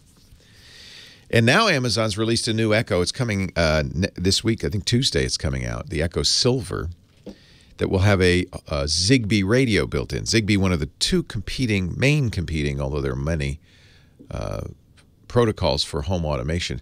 So if you have a Zigbee hub and an Echo, that really gives Zigbee, I think, an advantage, a lead. It's been neck and neck with Z-Wave. And it also furthers Amazon's lead in this race. I keep waiting for Apple's been talking about its Apple Home and for so long, and the problem, I think, is that Apple's restrictions on people using it are so draconian, their requirements so steep, the costs so high that a lot of home automation devices are just bypassing Apple's Home and saying, we're just going to, everybody wants to do it with the Echo. Everybody works with the Echo. So Echo seems to be the leader. And it is a breakthrough in one sense. Home automation is difficult if you have to take out your phone, launch an app to open your garage door, or to open your locks, or to see what. But if you can talk to your house and say, turn the lights down and turn on the TV, that's a very natural interface. It doesn't require any effort to get the phone out or anything, and I think that's going to be the winner. So we're starting to see the fog of war start to lift, and I think we've got a victor. I feel like Amazon and the Echo are going to be the home automation kings. They're going to win in the long run. And if you were thinking about doing home automation for your home, I would say make sure you get stuff, and most stuff does, that works with Amazon. Because Amazon's going to, in the long run, I think Amazon's going to be the winner here. Google really wants to get into this game. Google has a little bit of an advantage in machine learning and artificial intelligence, the kind of stuff that you need to have an assistant be useful. But I don't know if it's enough to surpass Amazon's lead. 8888 Ask Leo. Robert on the line from Mira Mesa, California. Hi, Robert. Hi, Leo. Thank you for taking my call. And I love your show, as a non-geek. Perfect. And Perfect. I want to piggyback on what you've been discussing. I'm interested in purchasing a vocal assistant. Price is no object. I'm willing to pay for good engineering and, in particular, a good artificial intelligence engine. And I'm willing to wait 6-8 months as things shake out. And as you were saying, Amazon seems to be the leader now with Echo, but Google seems to be having a lot of research and development in AI. Yeah. And Google will always win in AI. So some of this buying decision, comes down to what you want to do with this Home Assistant. I would like to do simple things like, order from Amazon and playaudible.com, but I'd like to be able to ask a lot of very robust questions. Yeah. I'm sort of a news junkie, I'd like to be able to ask very robust questions, concerning on-the-spot news, that type of thing. Yeah, and Google's the winner in that category. Of course, Amazon's the winner. In fact, Amazon's the only one that'll let you shop on Amazon. Amazon is very good with music. Amazon is very good with simple commands like setting a timer, checking my garage, the state of my garage door. And of course there's more than 50,000 third-party skills now. But the problem with skills is they're hard to find. The discovery is not great. And then you have to learn a new skill, and you have to turn the skill on by talking in a specific syntax to the Echo. You have to say, Echo, let's play Jeopardy, for instance, and it will then start the Jeopardy skill. So Echo is very good in all of that, but what you want is an assistant that's more human-like, that you can talk to and ask things of and get information from, particularly news. Google is easily the best of the two. So your solution may be to have both. And by the way, that's one of the solutions a number of people are suggesting. I don't like that idea because I have both. For instance, at home I have a Google Assistant sitting right next to an Amazon Echo. And it's just too hard for me to think, I have to say, hey, Google device, or hello, Echo. And then what is the syntax? And they differ. And I find I don't use the Google device, even though it's right there. Right. So I think you mentioned Audible, which is an Amazon company. I use my Echoes to listen to audiobooks. I love that. My favorite Echo, if we're going to pick one Echo, is the Echo Show, and that's because it has a 7-inch screen, which gives you additional features. You can have photo album there. You can use the show to, for instance, if you say, what are the hot songs right now, it can show you on the screen so you can tap one of them and pick them. It can show you the view from cameras, so I have a Ring doorbell out front. They're a sponsor, but I have a Ring doorbell out front, and I can say, show me my front door. I have a Nest camera out back. I can say, show me my backyard. And it'll show on that screen. So, plus it has pretty decent speakers. If you said you're willing to wait, I wouldn't recommend waiting because I think getting into this now is a good idea. If you're going to buy today, I would absolutely say get the Echo Show. It's the pricier Echo because of the screen. I think $230. But this is the best the Echo can do right now. Amazon and Google both have cheaper devices you can experiment with if you want as well. Leo Laporte, the tech guy. So, for instance, there's the Google Mini, the Google Home Mini, which is $50, and the Echo Dot, which is $40. That might be a solution for you, Robert, to have one of each and see, if you use them both. I just don't think I don't use them both because even though I have them both. Right. I just got the new Cortana device, and there's no way I'm bringing that home. I'm not going to ever use it. Sure. Yeah, I was just wondering what the best, like over the next 6 months, if I should wait to see how things shake out as far as the AI engines that support, like Apple or Google or... It won't be 6 months. If Google... So right now, Amazon has such a strong lead. It's lapped Google, but Google is not giving up. And I think their assistant will eventually, but it won't be in 6 months, in a few years, become almost like a smart assistant, like an artificial intelligence that you can talk to. And Yes. that will be very interesting. I don't think Amazon has any ambitions down that road. They don't have the technology to do it. But, Right. but Google does. So at that point, you might, and I don't expect it will be a standalone device. I think what will happen is you will have a pair of Google headphones that you will, I don't know if you saw the movie Her. Yes. That's I anticipate Google will be the one to provide us with that kind of AI in our ear. And I think it will be a headphone device, if I were to guess. But that's years off. We got a long way to go for that one. Yes. So for right now, to me, I would buy an Amazon Echo Show. I have all the Echoes. I ordered the Spot, which is a little version of the show that's an alarm clock. That might be a good choice too. I just don't think that screen's going to be big enough to do stuff. So I would say the Echo Show is the one to get, and you can get that today. Absolutely. Okay. Okay. I appreciate. Hey, my pleasure. My pleasure. Yeah. Oh. Have a good day. Yeah, I think a lot of people. Yes. I opened my dongle bag. The Look is back here, and I'm going to use this because I'm going to. In fact, I'm going to do this right now. I'm going to use the Look each day to take a picture of my outfit so that I know what I wore each day, right? Is it far enough away? Do you have room? Well, I'm going to find out right now when I fire up the Echo app and I take a look at my Look. Oh, no, I have to use the Look app, don't I? Let's do the Look app. Love your Look every day. Okay, I got to show you guys since this is ridiculous. This is yesterday. So what it does is your latest look, October 28th, and then you can compare it. You can do a style check on it. And then can I see? Oh, here's previous looks. There. So you could see every day.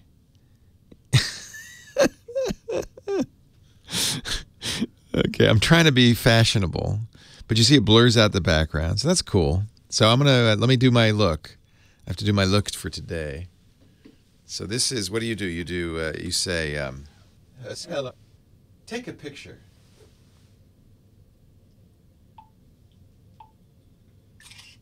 Okay, now.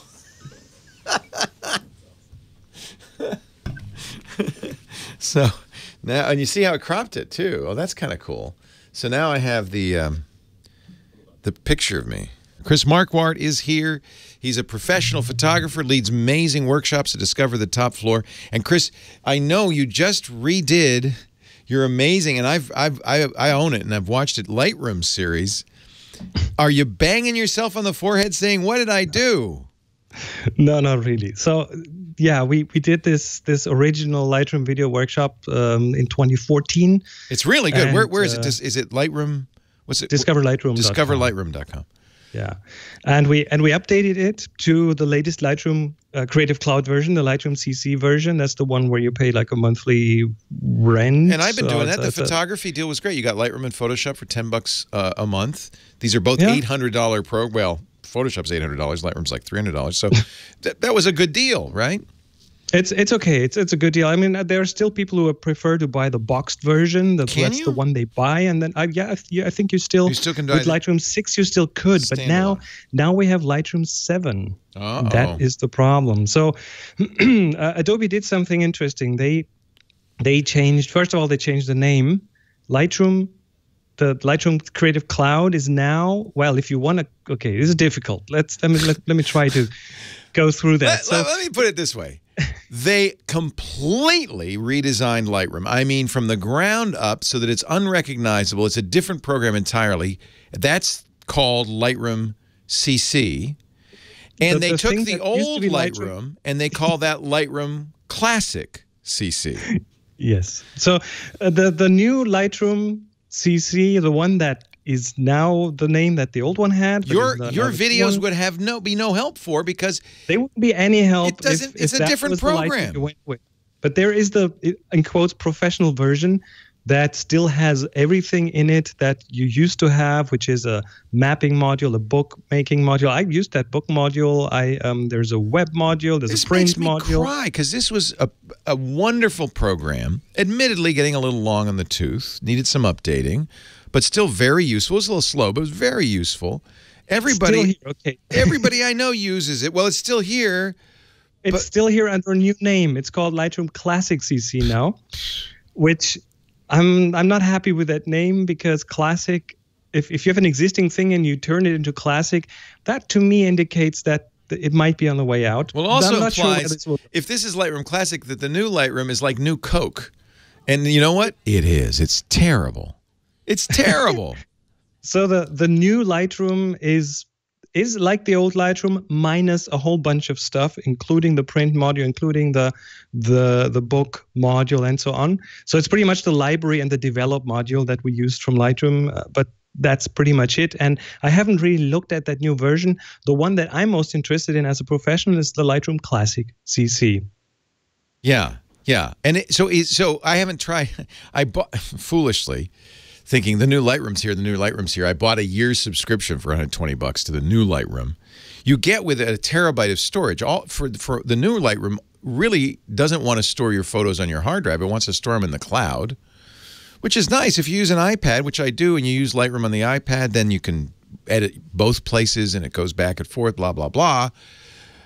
But it looks like it was designed for a non-photographer, like an amateur photographer. It's for ease of use. I think that's their claim. They want to make this as easy to use as possible. And the original Lightroom is, well, there's quite a lot in there. I have Lightroom Classic because I didn't cancel that subscription, so it updated that, but I haven't played with it yet. Tell me, first of all, I maybe made a mistake. I migrated my Lightroom catalog to the new Lightroom.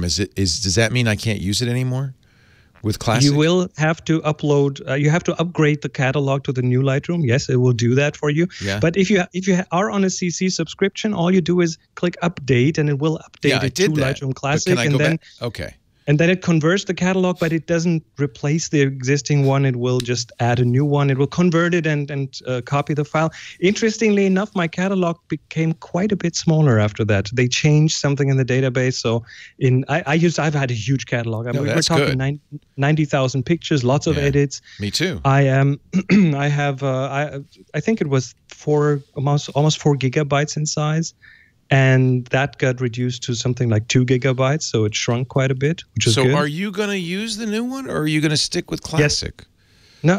No, not the new one. I will stick with Classic, which is now Lightroom 7, which is the successor to Lightroom 6. Is it better than the old Lightroom 6? It is faster. Good. They have made good on that claim. They had to, because Lightroom 6 was a pig. Very hard to use in some circumstances. Yeah. So in some areas, it's become faster.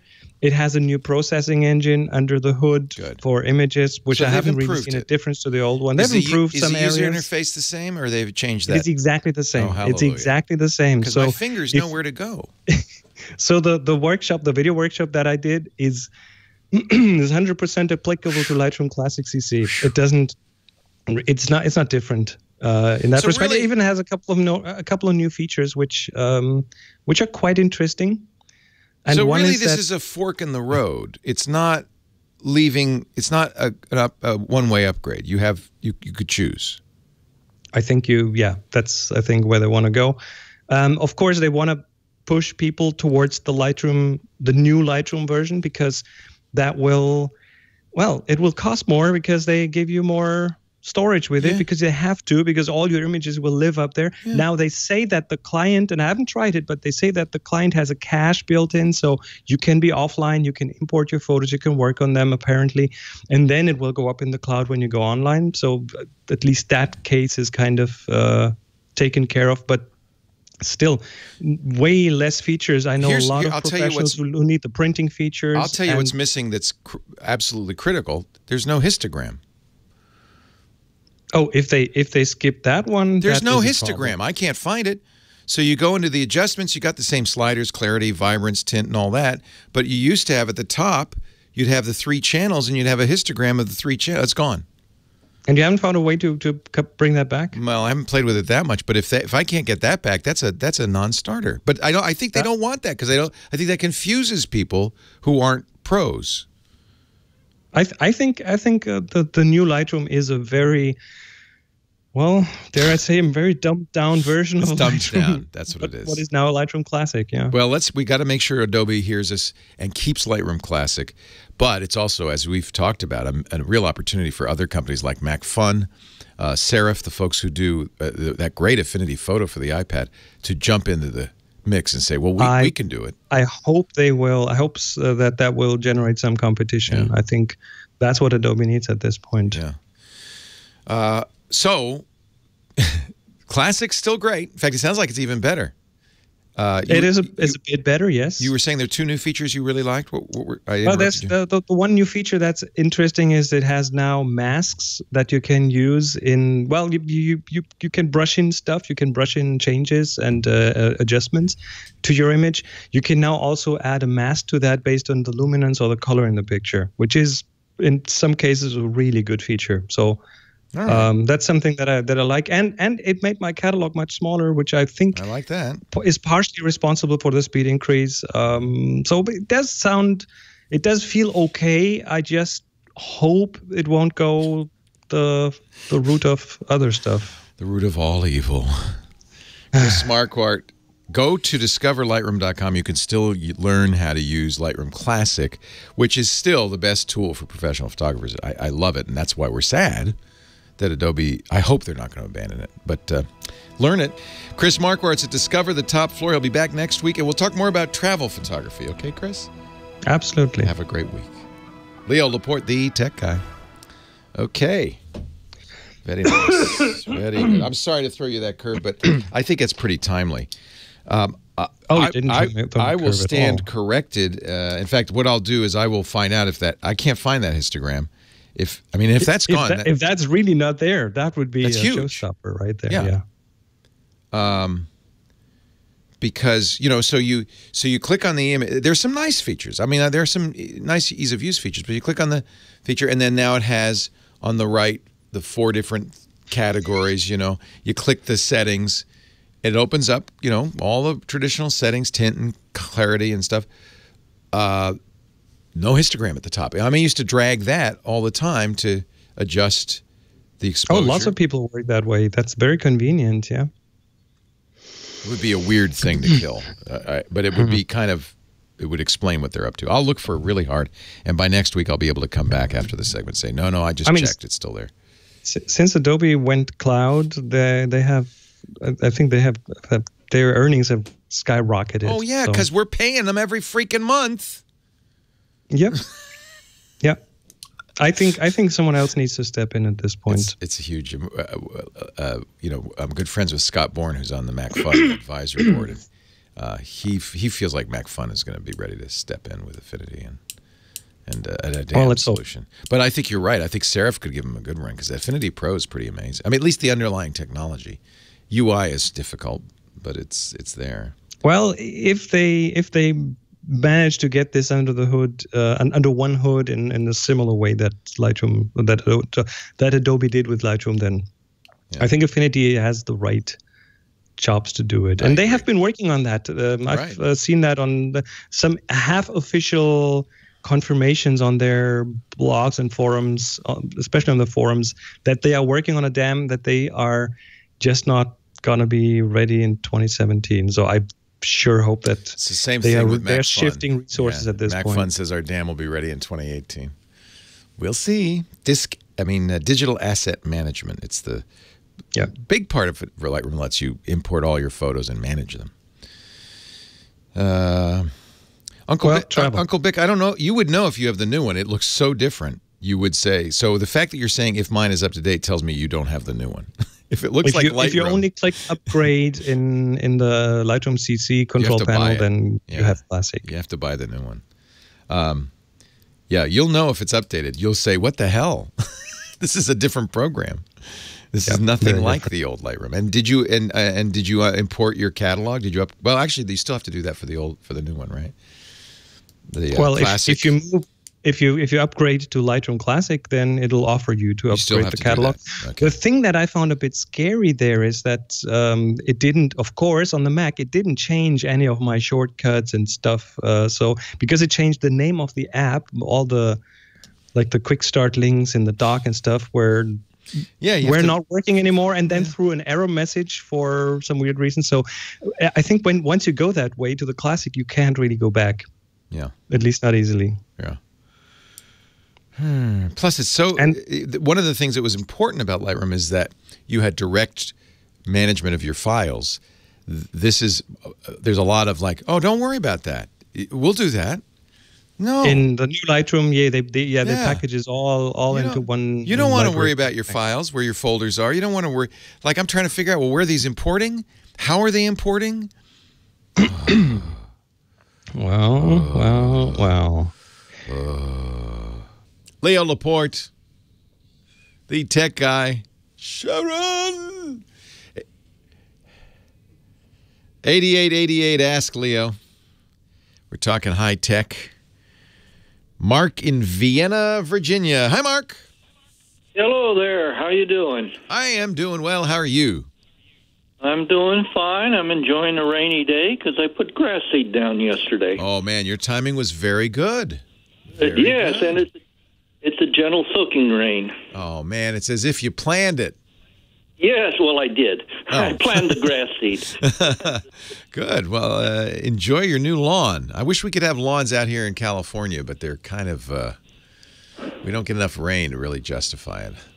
Yeah. I missed lawns. Okay. What can I do for you? Okay, I got two different questions about two different cell phones. So the important one first, my wife's phone. Okay. She spent quite a bit of time the last 2 years out of state with her sister because our brother-in-law was in very ill health. So while out there, my wife's sister bought her, well, she actually bought for a pair for herself, her husband, and for my wife, some phones from Verizon. Okay. Okay. Now, we had always been using Consumer Cellular, which is sort of a company without their own lines. They just piggyback off of others. They resell. They're what we call an MVNO. They resell others' connectivity. Exactly. Yeah. Well, so this year when my wife got back, we went into the local Verizon store and paid off the but you want to use those phones with your carrier. Exactly. You need to unlock them. Exactly. Well, we did that. Good. Oh, okay, but what we are finding is I had always thought that if you bought an unlocked phone and you could take to any carrier and you got what that carrier would have given you. Yeah, it's a little more complicated than that, yeah. Well, that's what you're now telling me. Yeah, now I'm telling you. So the carriers, when you buy a phone from them, they feel like, and this really came from the days when they subsidized the phone. Well, you know, we're giving you a deal on the phone, so you better stick with us. So they would do what's called carrier locking. There's less reason for carrier locking now because most of the time, the phone isn't subsidized by the carrier. You're paying the full freight, whether you do it all at once or over 12 months or 24 months. So most carriers will unlock it in, once the phone's paid off and you're a customer in good standing, et cetera, et cetera. But unlocking it just means you can put somebody else's SIM in. It doesn't guarantee that it will work fully. And that's because we have a kind of patchwork quilt of technologies in the United States. That's getting resolved. Everybody's moving to LTE, which for the most part means that one phone will work with everybody else if they have all the proper radios. And that's another, so there's two wrinkles. First, in the first wrinkles, and this is kind of getting, old school now, thank goodness, Verizon and Sprint used a technology called CDMA, and AT&T and T-Mobile used GSM, and Consumer Cellular would use whichever technology the carrier that they were piggybacking on would use, and they piggyback on multiple carriers. And that's less of a problem now. You can get a Verizon phone, a CDMA phone, with an LTE SIM card in it and put a T-Mobile LTE SIM card in it, and it will work. It may not work fully because T-Mobile uses frequencies Verizon doesn't use. Well, okay. I'm not quite sure that that's the issue we're looking into. Okay. Now, the very first issue you see is sort of minor, in that you turn the phone on, it still gives you a Verizon splash screen. Okay, that's going to be that's burned into the firmware. Okay, well, what I'd love to do is burn new firmware into that. Well, you could, but this is an advanced. This is a black diamond topic for an advanced geek. Yeah. But I'll tell you how to do that. What else? What's the other problem? Okay, well, the next problem we run into is she gets a notification pop up that says, "Oh, you've got voicemail." So you click on the notification pop up, and guess what it does? It dials Verizon, and Verizon says error number such and such. You don't have voicemail. So that can be fixed easily. Well, that we would love to do. Yeah. So you've moved back to consumers. You've moved back to consumer cellular. Yeah. So the easiest thing to do would be at this point, call Consumer Cellular and tell them that you've migrated a phone from Verizon, and they will tell you what settings need to be changed. The voicemail number, of course, can be changed easily, and that's one setting. But there's also an APN setting that you need to change for data to make sure that you're optimized for their consumer cellular. You already did that? We've done that, yes. They first sent us a SIM that put us on the T-Mobile network. Right. And we did all of those settings. And then they later sent us a SIM that put us on AT&T, and we've redone all of those settings. Okay. So. Well, I would call them then for the voicemail issue, because that's something they can fix easily. It may involve, depends on the phone. Some phones is right there in the settings. Other phones, you have to dial a special code, a *302# kind of a code. And that's easily done, but I don't want to guess on which one Consumer Cellular uses. So that's a simple call to Consumer Cellular. Just say, hey, I'm getting Verizon voicemail still. This is, it's unfortunate because Verizon, even though they're by FCC rules, they're not allowed to lock their SIM card slots. So you don't even have to really technically unlock a Verizon phone. But even then, they put a lot of stuff on there, like the splash screen. That comes from a simple system file. If you can root the phone and remove it pretty easily. Although rooting the phone is, as I said, a black diamond skill. And if you want to put a more modern ROM on it, if it's an Android phone, you can't do this with iPhones, but if you have an Android phone and you want to update that phone, you can also do that. Best way to do either of those things, rooting, which is the first step to updating or modifying the firmware, I would recommend going to a site called XDA Developers, xda-developers.com. It's a forum for Android enthusiasts. And they have right there on the front page, search for your phone. And now you want to search for the exact model. So you're going to go into the About This Phone setting and really get the model number, SM910U or whatever that is, because that's what you want to search for. Because even within, for instance, a Samsung Galaxy S8, there are multiple model numbers. And you need to have exactly the right model number. You'll go to that portion of the XDA Developers forums, and it will have instructions, usually they're pinned right to the top there, of how to root that phone. Those instructions vary depending on model, and what choices you have for modifying the firmware. In many cases, you can put a more kind of stock Android on it. Because Android's what we call an open source operating system, Google publishes the source code and lets anybody download it and use it. It's easy for an interested party, and there's some very sophisticated, smart developers out there, to take that source code, modify it, customize it, make it, sharpen it up, make it sing, modify it in such a way that it can be put on a certain phone, and then offer it. And it's a download, it's a free download, and you reboot the phone and you can modify the firmware. But as I said, this is a fairly advanced topic in Android phones. It's a fun thing to play with, and if you have an older Android phone that you don't mind bricking, that's the technical term for turning a expensive device into a brick. If you don't mind risking that, and I think if you follow instructions carefully, you won't. Then it's a fun thing to do. And I, of course, used to root my phones all the time and put new firmware on there and stuff. I don't do that. Ain't nobody got time for that anymore. I don't feel the need to do that as much, especially since I'm trying to keep up with all the new phones, let alone root my old phones. But it can be done. Just be very careful about getting exactly the right model. You know, you don't want to modify the Middle Eastern version, the EMEA version of the Samsung Galaxy S5 with firmware designed for Korea. You'll make a hash of it and you risk bricking it. But if you follow the instructions precisely, without any deviation, read it carefully, as if you were making the most careful, you know, birthday cake and you wanted to get it exactly right. You follow that recipe step by step precisely. Don't improvise. Then you'll probably be all right. And sometimes you have to do it a couple of times to get it to take that kind of thing. It's fun to do. But again, Black Diamond tip. It's for advanced Android users. 8888 Ask Leo. We put all this stuff, and I will put all this stuff, all the information, in our webpage, techguylabs.com, so you can easily refer to it. You don't have to write anything down.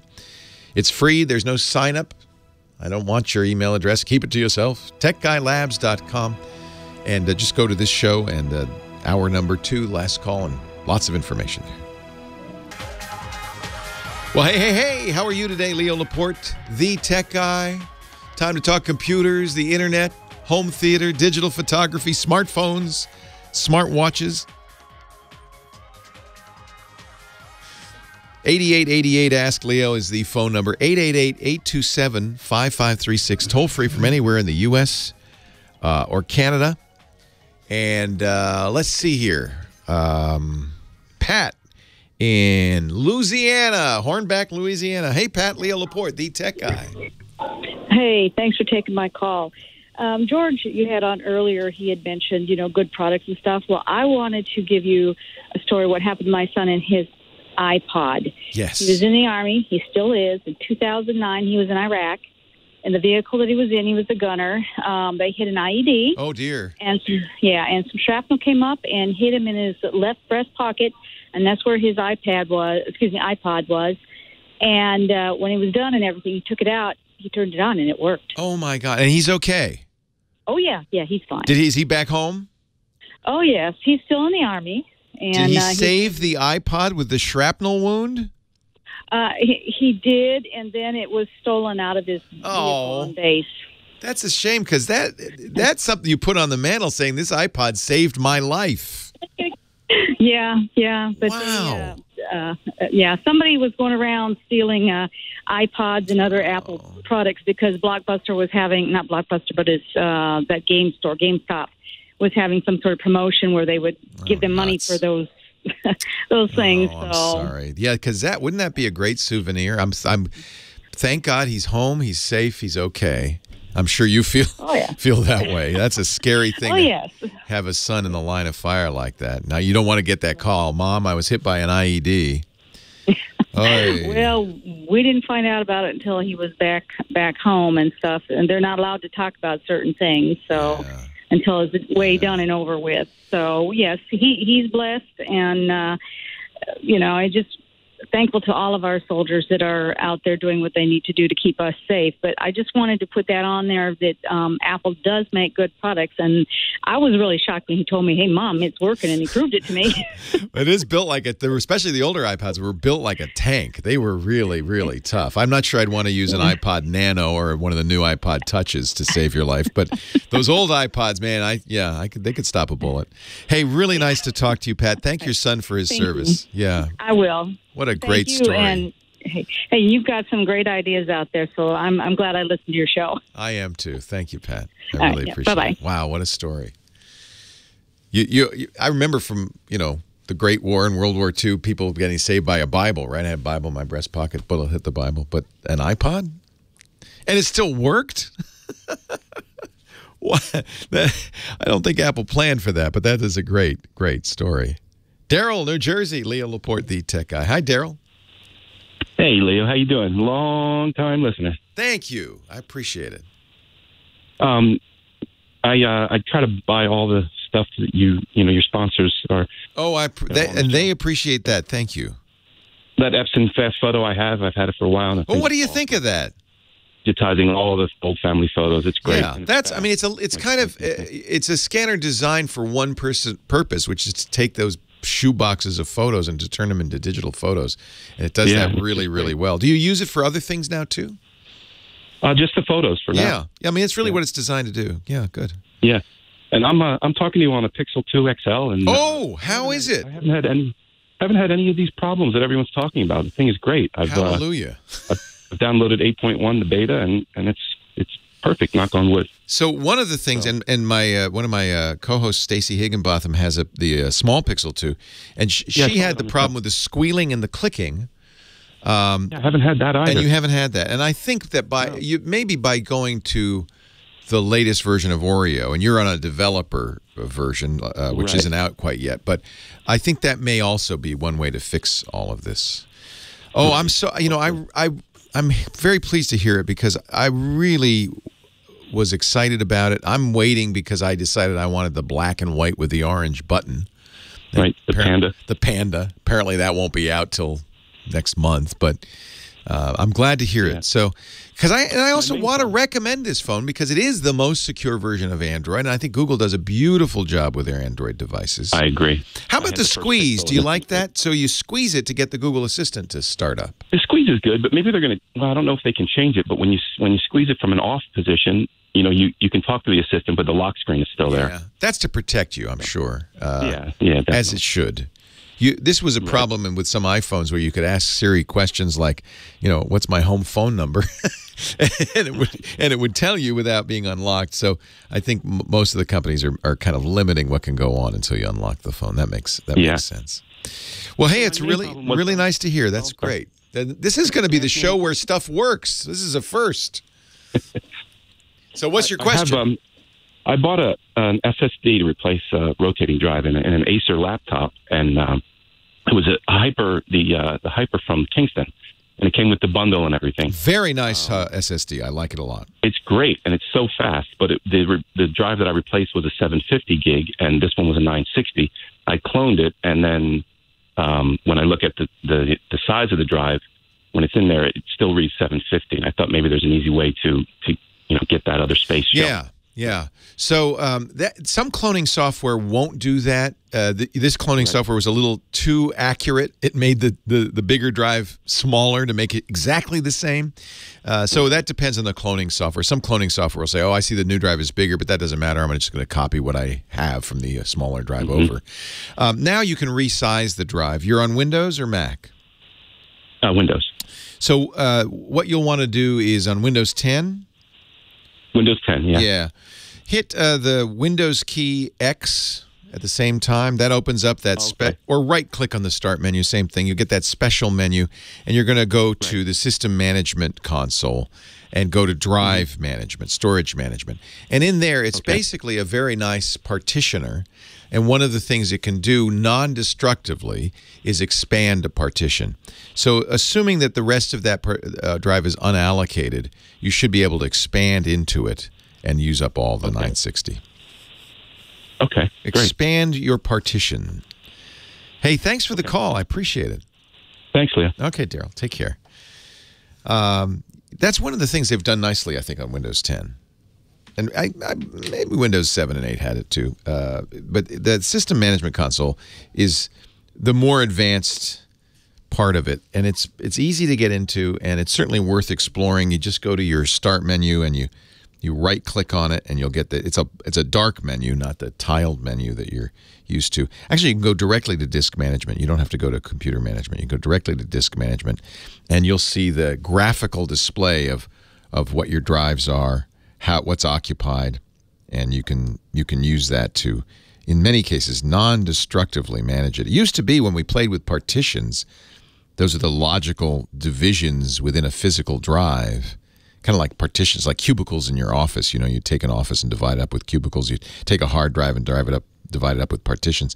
It used to be moving them around, resizing them was always destructive in Windows. It would delete the contents. That's not what you want, obviously. But now you can expand the partitions. In most cases, depends on the, other situations going on with the drive and so forth. Let's see. You know what? I'm not going to start the next call because we're almost out of the time this segment. But Mike is coming up in Norwich, Connecticut. Another SSD question. I love SSDs. It's funny because a lot of attention goes to the new Intel processors or the newest, fastest graphics cards. But probably the single best upgrade you can do to your computer, if you still have a spinning disk, is to put a solid-state drive. Same kind of memory you put in a camera, you know, the flash memory or a USB key. It's a little bit better, and there's some extra circuitry. But, man, that can speed up your performance so much you'll think you have a new computer. Boot up times go down into seconds. Applications load almost instantly. It really is a major improvement in putting an SSD in. And they're very reliable these days. Leo Laporte, the tech guy. Oh, it's so scary. Leo Laporte. I love this movie. My wife and I were discussing, is it a Christmas movie or a Halloween movie? It's a Halloween movie, even though it's called The Nightmare Before Christmas. It's a Halloween movie. Oh, I love this song. We watch this every Halloween. Tim Burton's fabulous Nightmare Before Christmas. Leo Laporte, the tech guy. Thank you, Michael Cozio, musical director. Appropriate as always. Playing the great hits. Let's go to Mike, Norwich, Connecticut. Hello, Mike. Hello, Leo. Can you hear me pretty good? I hear you great. Great. Okay, I don't know if you could call it I have a problem. I've got an SSD drive. It's the Samsung EVO, half a terabyte drive. Love those. I have a dozen of them. They're fabulous drives, yeah. Oh, it's been great until it failed. Yeah, well, all drives are great till they fail. Yeah. How old was it when it failed? Yeah, it's only been a year, so it's still under warranty. That's pretty quick. Yeah, it shouldn't fail that fast. Yeah, but I need to image it. And what I've got to back up most of my stuff is what they call a 1 terabyte thumb drive, and I'm not sure if that's something that's just fooling the file allocation table into thinking it's 2 terabytes, but so far I've been able to put a bunch of data on it. Wait a minute. You have a 1 terabyte thumb drive that actually has 2 terabytes on it? Yeah, it shows up as 2 terabytes. Well, maybe something went wrong at the factory and they mislabeled it. Oh, I'm happy then. Yeah, that's interesting. What operating system are you using? Windows 8.1. You might go into the disk management console and see what it says, because that'll be probably more accurate in terms of the size. Do you know how to do that? We were just talking about it earlier. You right-click on the Windows Start menu and you pick disk management and go in there, and it'll show you a graphical representation of all the mounted drives. If that thumb drive is plugged in, it'll show that. And I think that'll give you an accurate representation of the size. If it still says 2 terabyte, yeah, that's conceivable, right? They make 2 terabyte drives. That's a pretty big thumb drive. Yeah, thumb drive. I'm not sure, but I'll check it out. You know, the thing to be careful about is if you bought it on eBay, there are companies that do mess around with that stuff. They take smaller drives and they mislabel them, maybe even in the firmware. So I'd be careful about that. Do they make 2 terabyte thumb drives? Wow. I'm wondering if I could back up an image of this failing drive to that. You should be, yeah. Yeah. What software do you recommend for that? There's a lot of choices in the Windows world. If you want to do it while Windows is running, then you're going to need there are drive. The old way of doing this was Norton Ghost, but that you had to back out of the operating system and do it from DOS. Oh boy! But there are newer ones that you don't have to do with it. So I'm gathering that you want to do it without backing out of Windows. So yeah. I think the one Steve Gibson likes, Steve's listening, I'm sure, and he's going to yell at me, but if I'm not wrong, is called Drive Image XML from Runtime Software. And you can download that for free. I don't know if you'll have to buy it to do the full drive. Usually there's some, tricks involved. There are free choices like CloneZilla that are hard to use. EaseUS, EASEUS, also makes a drive imager that's free. That's another thing. Speaking of Steve Gibson, I bought SpinRite 6 years ago, and I tried to use it on that drive that's failing, and I can't get the SpinRite to work. I can't even get it to come up with anything but, hey, make a bootable drive. That's a bad sign. That usually means that the drive is dead in a deep way. So how are you proposing to copy it? Well, I'm looking at it right now. It came up on another computer. Okay, you can see it. Okay. as an external drive. Okay, yeah. Copy it now. Copy it now. I use a program Steve Gibson used to recommend called Drive Snapshot. That's not free, from a German company. But yeah, try the Drive Image XML. And I think that's free. Windows does have, they've disabled it in the Fall Creators Update, I'm sad to say, but they did have, and you will still have it in your 8.1, the Windows 7 style backup, which does an image as well. So that's another, you actually have it, there actually is a tool, and the easiest way to find that is hit the Windows key and type backup. And you'll go into the, I think they, because they knew they were going to phase it out, I think they call it, historic backup or something, Windows 7 backup. But it does a full image backup as well, and I found that to be reliable as well. Okay. Yeah. But maybe back it up to 2 different drives, just in case. How big is the Evo? Maybe in the 114213 method of backup.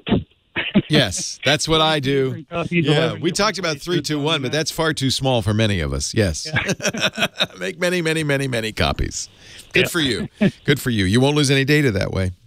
Yeah, hopefully. And drives are so cheap now. I'm sorry the Evo failed. In fact, the computer I'm looking at has 2 Evos installed. I have Evos in many of my computers. They've been very reliable. But, all drives fail. I'm glad it's under warranty. You can get it replaced.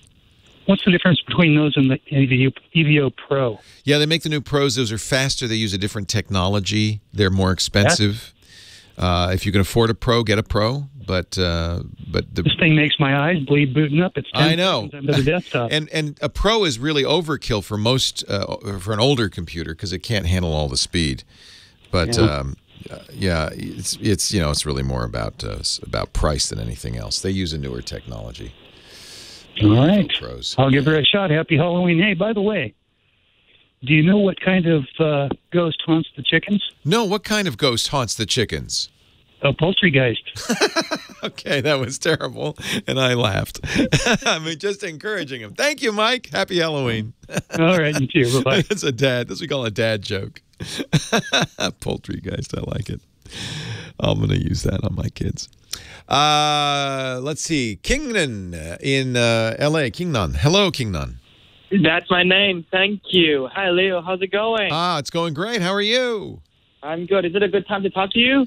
Well, I am on the air, but okay, go ahead. All right. As long as you don't mind a few people listening in, I guess it'd be a good time. Sure. Yeah, because I was observing you like multitasking here and there, and I was like, is it a good time to talk to you? I know people don't know sometimes, but we do offer a video feed of me doing the show. And if you come in the studio, we had some people in the studio earlier. They said, how many screens are you looking at? And I counted them up. It's 12. Oh, geez. Okay. Because I see you have a Mac on your table, I believe, and then there's an iPad. There's a Mac, there's an iPad, there's an iPhone, there's a Samsung Galaxy Note 8, there's a Surface laptop, so I can do the Windows. My main screen, my 30-inch screen, is a Debian Linux. And then so I have every operating system that you could possibly. But I found that was necessary because, people ask me Windows questions. I need to fire up the Windows machine to say, let me see what that menu is. I forgot. Yeah. So, hey, I'll tell you what. Hang on a second. It is now no longer a good time to talk. I mean, we have to take a break at the bottom of the hour, but I will get to your call in a minute or two. 8888 Ask Leo. We do have a couple of lines open. Another half hour to go. If you want to follow along, you can join us in the chat room, irc.twit.tv. And don't forget the website. Everything's there, including all the links I mentioned. And it's free, techguylabs.com. Leo Laporte, the tech guy. Leo Laporte, the tech guy. I knew he was going to say that right when I started talking. 8888 Ask Leo, the phone number, last half hour of the show for this week. And I was talking, to Kingnan in Los Angeles. What can I do for you today? Oh, by the way, Leo, my name is actually Kingnan, which the first letter sounds like a hi-hat, like Ching. Like yeah. Yeah, I know that. I studied Chinese in college. I saw the Q and I said, you do? That's Chi. Really? That's Ch. Yeah. Qingnan. Yeah, like remember how Philip, when he was announcing the iPhone 10 on stage, he said there's a Qi technology like iPhone 10. Same thing, right? Yeah. QI. Same thing. Yep. Yeah, it starts with QI. Yep. It starts with Q. And most of the people in America tend to spell like U after it. I was talking to a lady earlier, and then she spelled like Q-U-I-N-G, but it's like a Q-I-N-G. Queen. Yeah, no, Qingnan. I know that. Yeah. It's pinyin. Yeah, I know that. Yeah. It's pinyin. You know that. Oh, sure. We used to, when I was, I'll tell you how long ago I studied Chinese, we were using Wade Giles still, which was terrible. That's when we thought that Beijing was Peking. Yeah. We've learned. I mean, there's a dish still called Peking duck. It wasn't changed so far. Like, it's really? Called Beijing fried. Beijing, I think it's toast duck or something like that. Oh, how funny. But people still call it Peking duck. Peking duck. Peking duck is my favorite duck. I love it. I'll never forget having Peking duck in Beijing. Yeah. It was the best thing I ever had, and I've been seeking it ever since. But that's not what you called about. Yeah. What did you call about? Duck, yeah. So earlier I was listening to your Windows Weekly with Mary Jo Foley, and there was another gentleman. I forget his name. Paul Thurrott. It's our Windows-focused podcast. Yeah. Yes, I'm super geeking out about the release of Microsoft Surface Book 2. Yes. Which comes in two varieties. And then I looked a little bit in depth about it, and I realized there are a few technical terms that I just could not wrap my head around. All right. So I have the original Surface Book. It was an interesting device, Microsoft's kind of their first laptop, although because it's a convertible, they don't call it a laptop. The idea was there's a button you press on the keyboard that releases the screen, and you pop it off. The screen's got its own battery and can continue to operate as a tablet, or you can flip it around and fold it over. And as a result, the hinge is kind of strange looking. It's like a clothespin.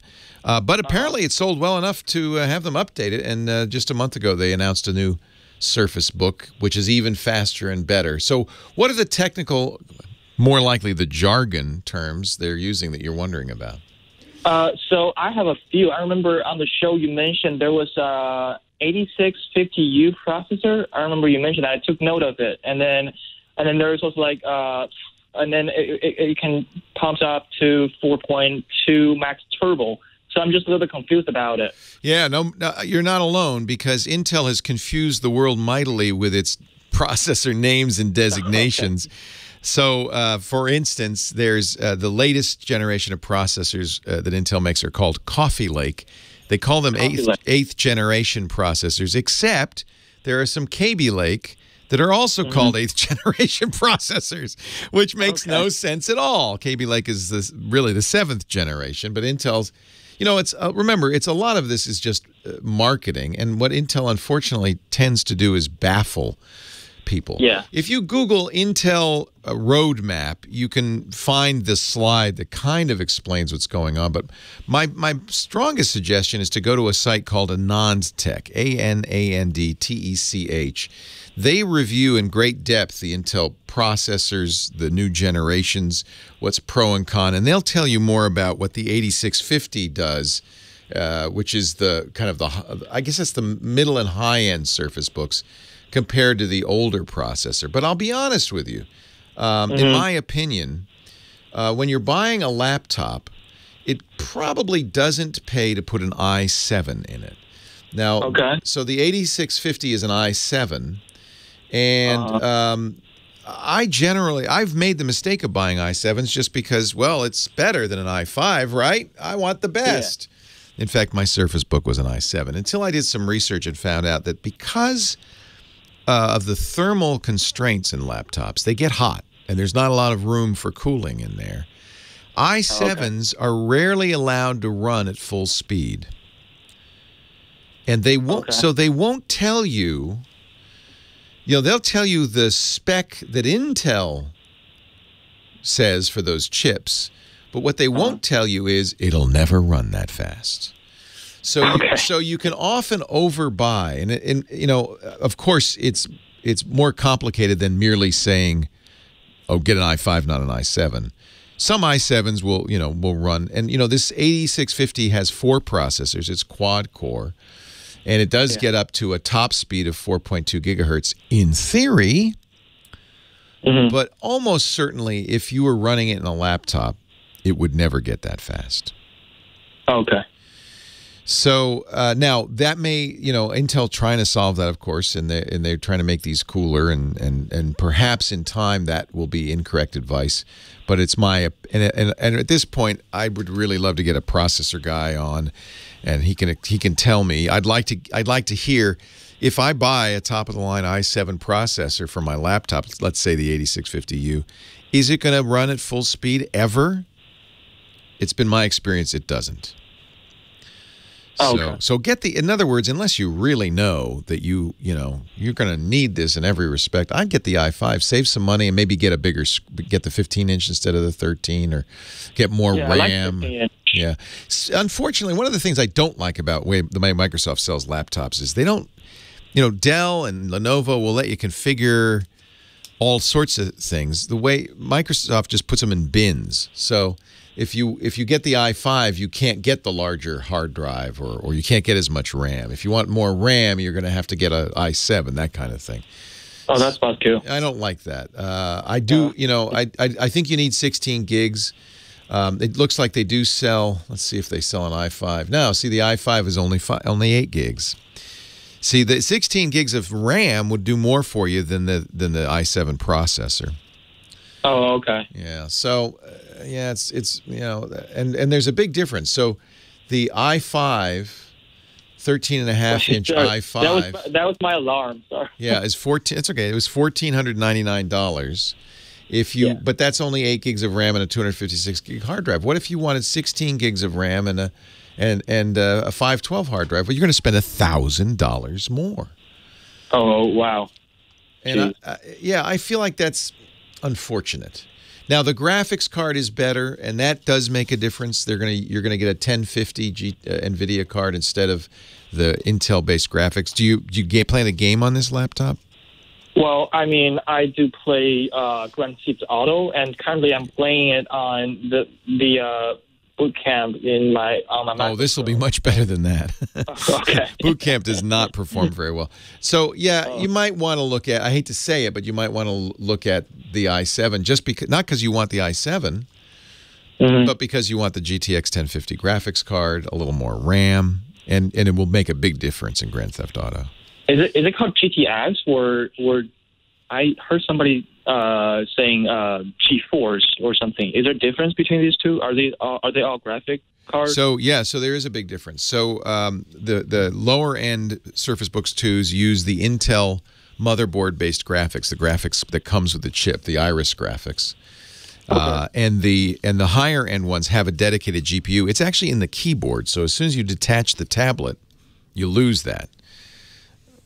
It's funny that now that you mention it, this is a kind of a complicated thing to buy, the way Microsoft sets this up. I would say if you're gaming, you're going to want to get the higher end, not the i7. You're going to have to get an i7 because it's the only way they sell it. But the higher end ones with the dedicated GPU. That's the GeForce GTX 1050. Leo Laporte, the tech guy. Yeah, that's kind of unfortunate. You'll get worse battery life because of that GPU. You really won't want to detach the tablet if you're going to use gaming. I swear, it's just this is one of the reasons I prefer to buy Lenovo ThinkPads or Dells, because they let you configure it. You can say, no, I don't need I want a GPU, I want more RAM, but I don't want an i7. There's a little more configuration capability. Oh, okay. Gotcha. And Microsoft, I think, overcharges a little bit. So spec out the Surface Book you like. It's a beautiful screen. You can't deny that. And then go to Lenovo ThinkPad. Don't get the low-end Lenovo's. Go to get the ThinkPad, like the X1s or the T's or the X's, and spec the same machine out and see if you can get a little bit more like as you want it. And those are, I think the Lenovo's are fantastic. Do you want the detachable screen? Is that important? Well, I mean, I remember Mr. Throttle, your colleague, the one you Thurrott, Paul Thurrott, yeah. Paul Thurrott, I'm sorry about that. Yeah, he bought a ThinkPad X1 Carbon. He loves it. Yeah, and then he mentioned that the detachable screen was such an nobody uses it. I never detached it. Do that. Yeah, I mean, if you think you would, then you're going to want to look for a convertible. Yeah. But the Lenovo that I have, the Yoga. I have the ThinkPad X1 Yoga, second generation, folds over so that the keys are underneath, and it's like a tablet. It goes into tent mode, as well as a normal laptop mode. I find that much more useful. Oh, okay. And actually, just based off of the model, Microsoft Surface Book Pro, Surface Book 2. Based off of that model, I actually came up with an idea of the rotatable laptop. I actually draw it on my iPad. I wonder if I can send it to you so you get an idea of what I'm talking about. I'm going to guess, because they do make a laptop where once you open it, you can twist the screen around and close it again. Is that what you're talking about? Yeah, exactly what I'm talking about. You can just rotate it horizontally. Yep. And then flip it back. That way you don't have to stain the keyboard like you would otherwise do on the I agree. convertible. That's a really good way to do it. Yeah. Yep. The way the Lenovo does it is a little weird. It sucks the keys up inside the laptop when you flip it around. Oh, really? Yeah. And it has so the keys never touch the table, but it's a little weird. But there are companies that make these flippable screens as well. I think, does Dell do it? Yeah, I think Dell does, Lou MM says. Anything mechanical like that, though, is risky, right? And that's why I think Microsoft made a mistake with the Surface Book. The original Surface Book had all sorts of problems because of the detachable screen that they didn't solve for months. It took them about 8 months to get the firmware right so that it didn't cause problems. It had all sorts of problems with that detachable screen. They fixed those, I should say. The new one doesn't have that problem. But you always have to consider when you do weird mechanical things like this, how well is it going to wear? Are you ever going to use it? You're paying extra for it. And it's going to reduce reliability. If you're not going to use it, then it's a bad idea. If you don't use it all the time, it's a bad idea. And I find I never did, and that's what Paul was saying as well. We never detach the screens. We never do. Yeah. Never do. Flip them around, maybe. My Lenovo I use in tent mode, so that if you're watching a movie, you tent it, and that makes it really nice for watching a movie. That's about the only time I ever do that. Well, do you think in the future maybe they're going to put out some convertible, like from Microsoft? Yes. I absolutely do. Oh, yeah. Oh, okay. Yeah. This was them. Remember, they're brand new, and this is a new business for them. They've never made computers before. So I think they wanted to kind of be different. And that's why they did the Surface Book. But sometimes different's not better. Hey, nice to talk to you, Qingnan. Thank you. Appreciate the call. Leo Laporte, the tech guy. 8888. Ask Leo. Happy Halloween, everybody. Hope you're enjoying your Halloween weekend. Charisse, Lancaster, California. You're next. Hi, Charisse. Hi, Leo. Hey, thanks for hanging on. I'm sorry it took so long to get to you. I appreciate your patience. It's okay. I didn't know it was my turn. But anyway, surprise! You're on the radio. I was dancing to the Thriller when you called me. Yeah, me too. Were you doing the dance? I was doing the dance. I wanted to tell you, I called a couple of months ago, I guess it was, and I wanted to get the Note Fan Edition because they said I wasn't going to be able to trade in my Note 4 to the Note 8. You wanted a Note 7, the Fan Edition, which is a reconditioned Galaxy Note 7. By the way, Note 8, not much better than the Note 7. So that's, if you can do it, that's not a bad thing to do. Well, but what happened was I kept calling, and I'm pleased to report that Samsung exchanged my older Note 4, which still worked fine when I turned it in because I had an OtterBox cover on it. And originally, the half-off trade only applied to Note 5 and newer Samsung phones. But I called and talked to several service reps, and finally, I was told that they relaxed the policy to allow for my situation. What great news! That's fantastic. I couldn't believe it. So I got it for half off. So I paid like $475, $500 with the tax and all that. $530, I think it was, with the tax. And how long have you had your Note 8 now? So I've had it for 6 weeks. Wow! And do you like it? I love it, except it's not blue. Oh, you wanted blue. Yeah, blue was a very limited. I don't think they even sold it in the U.S., as I remember. Exactly, Yeah. and it's so frustrating because they sold the Note 7, so I Just put a blue OtterBox on it. You'll never notice. No, it doesn't look the same. It's not that pretty. But wait a minute. Does any of the blue peek out from the OtterBox?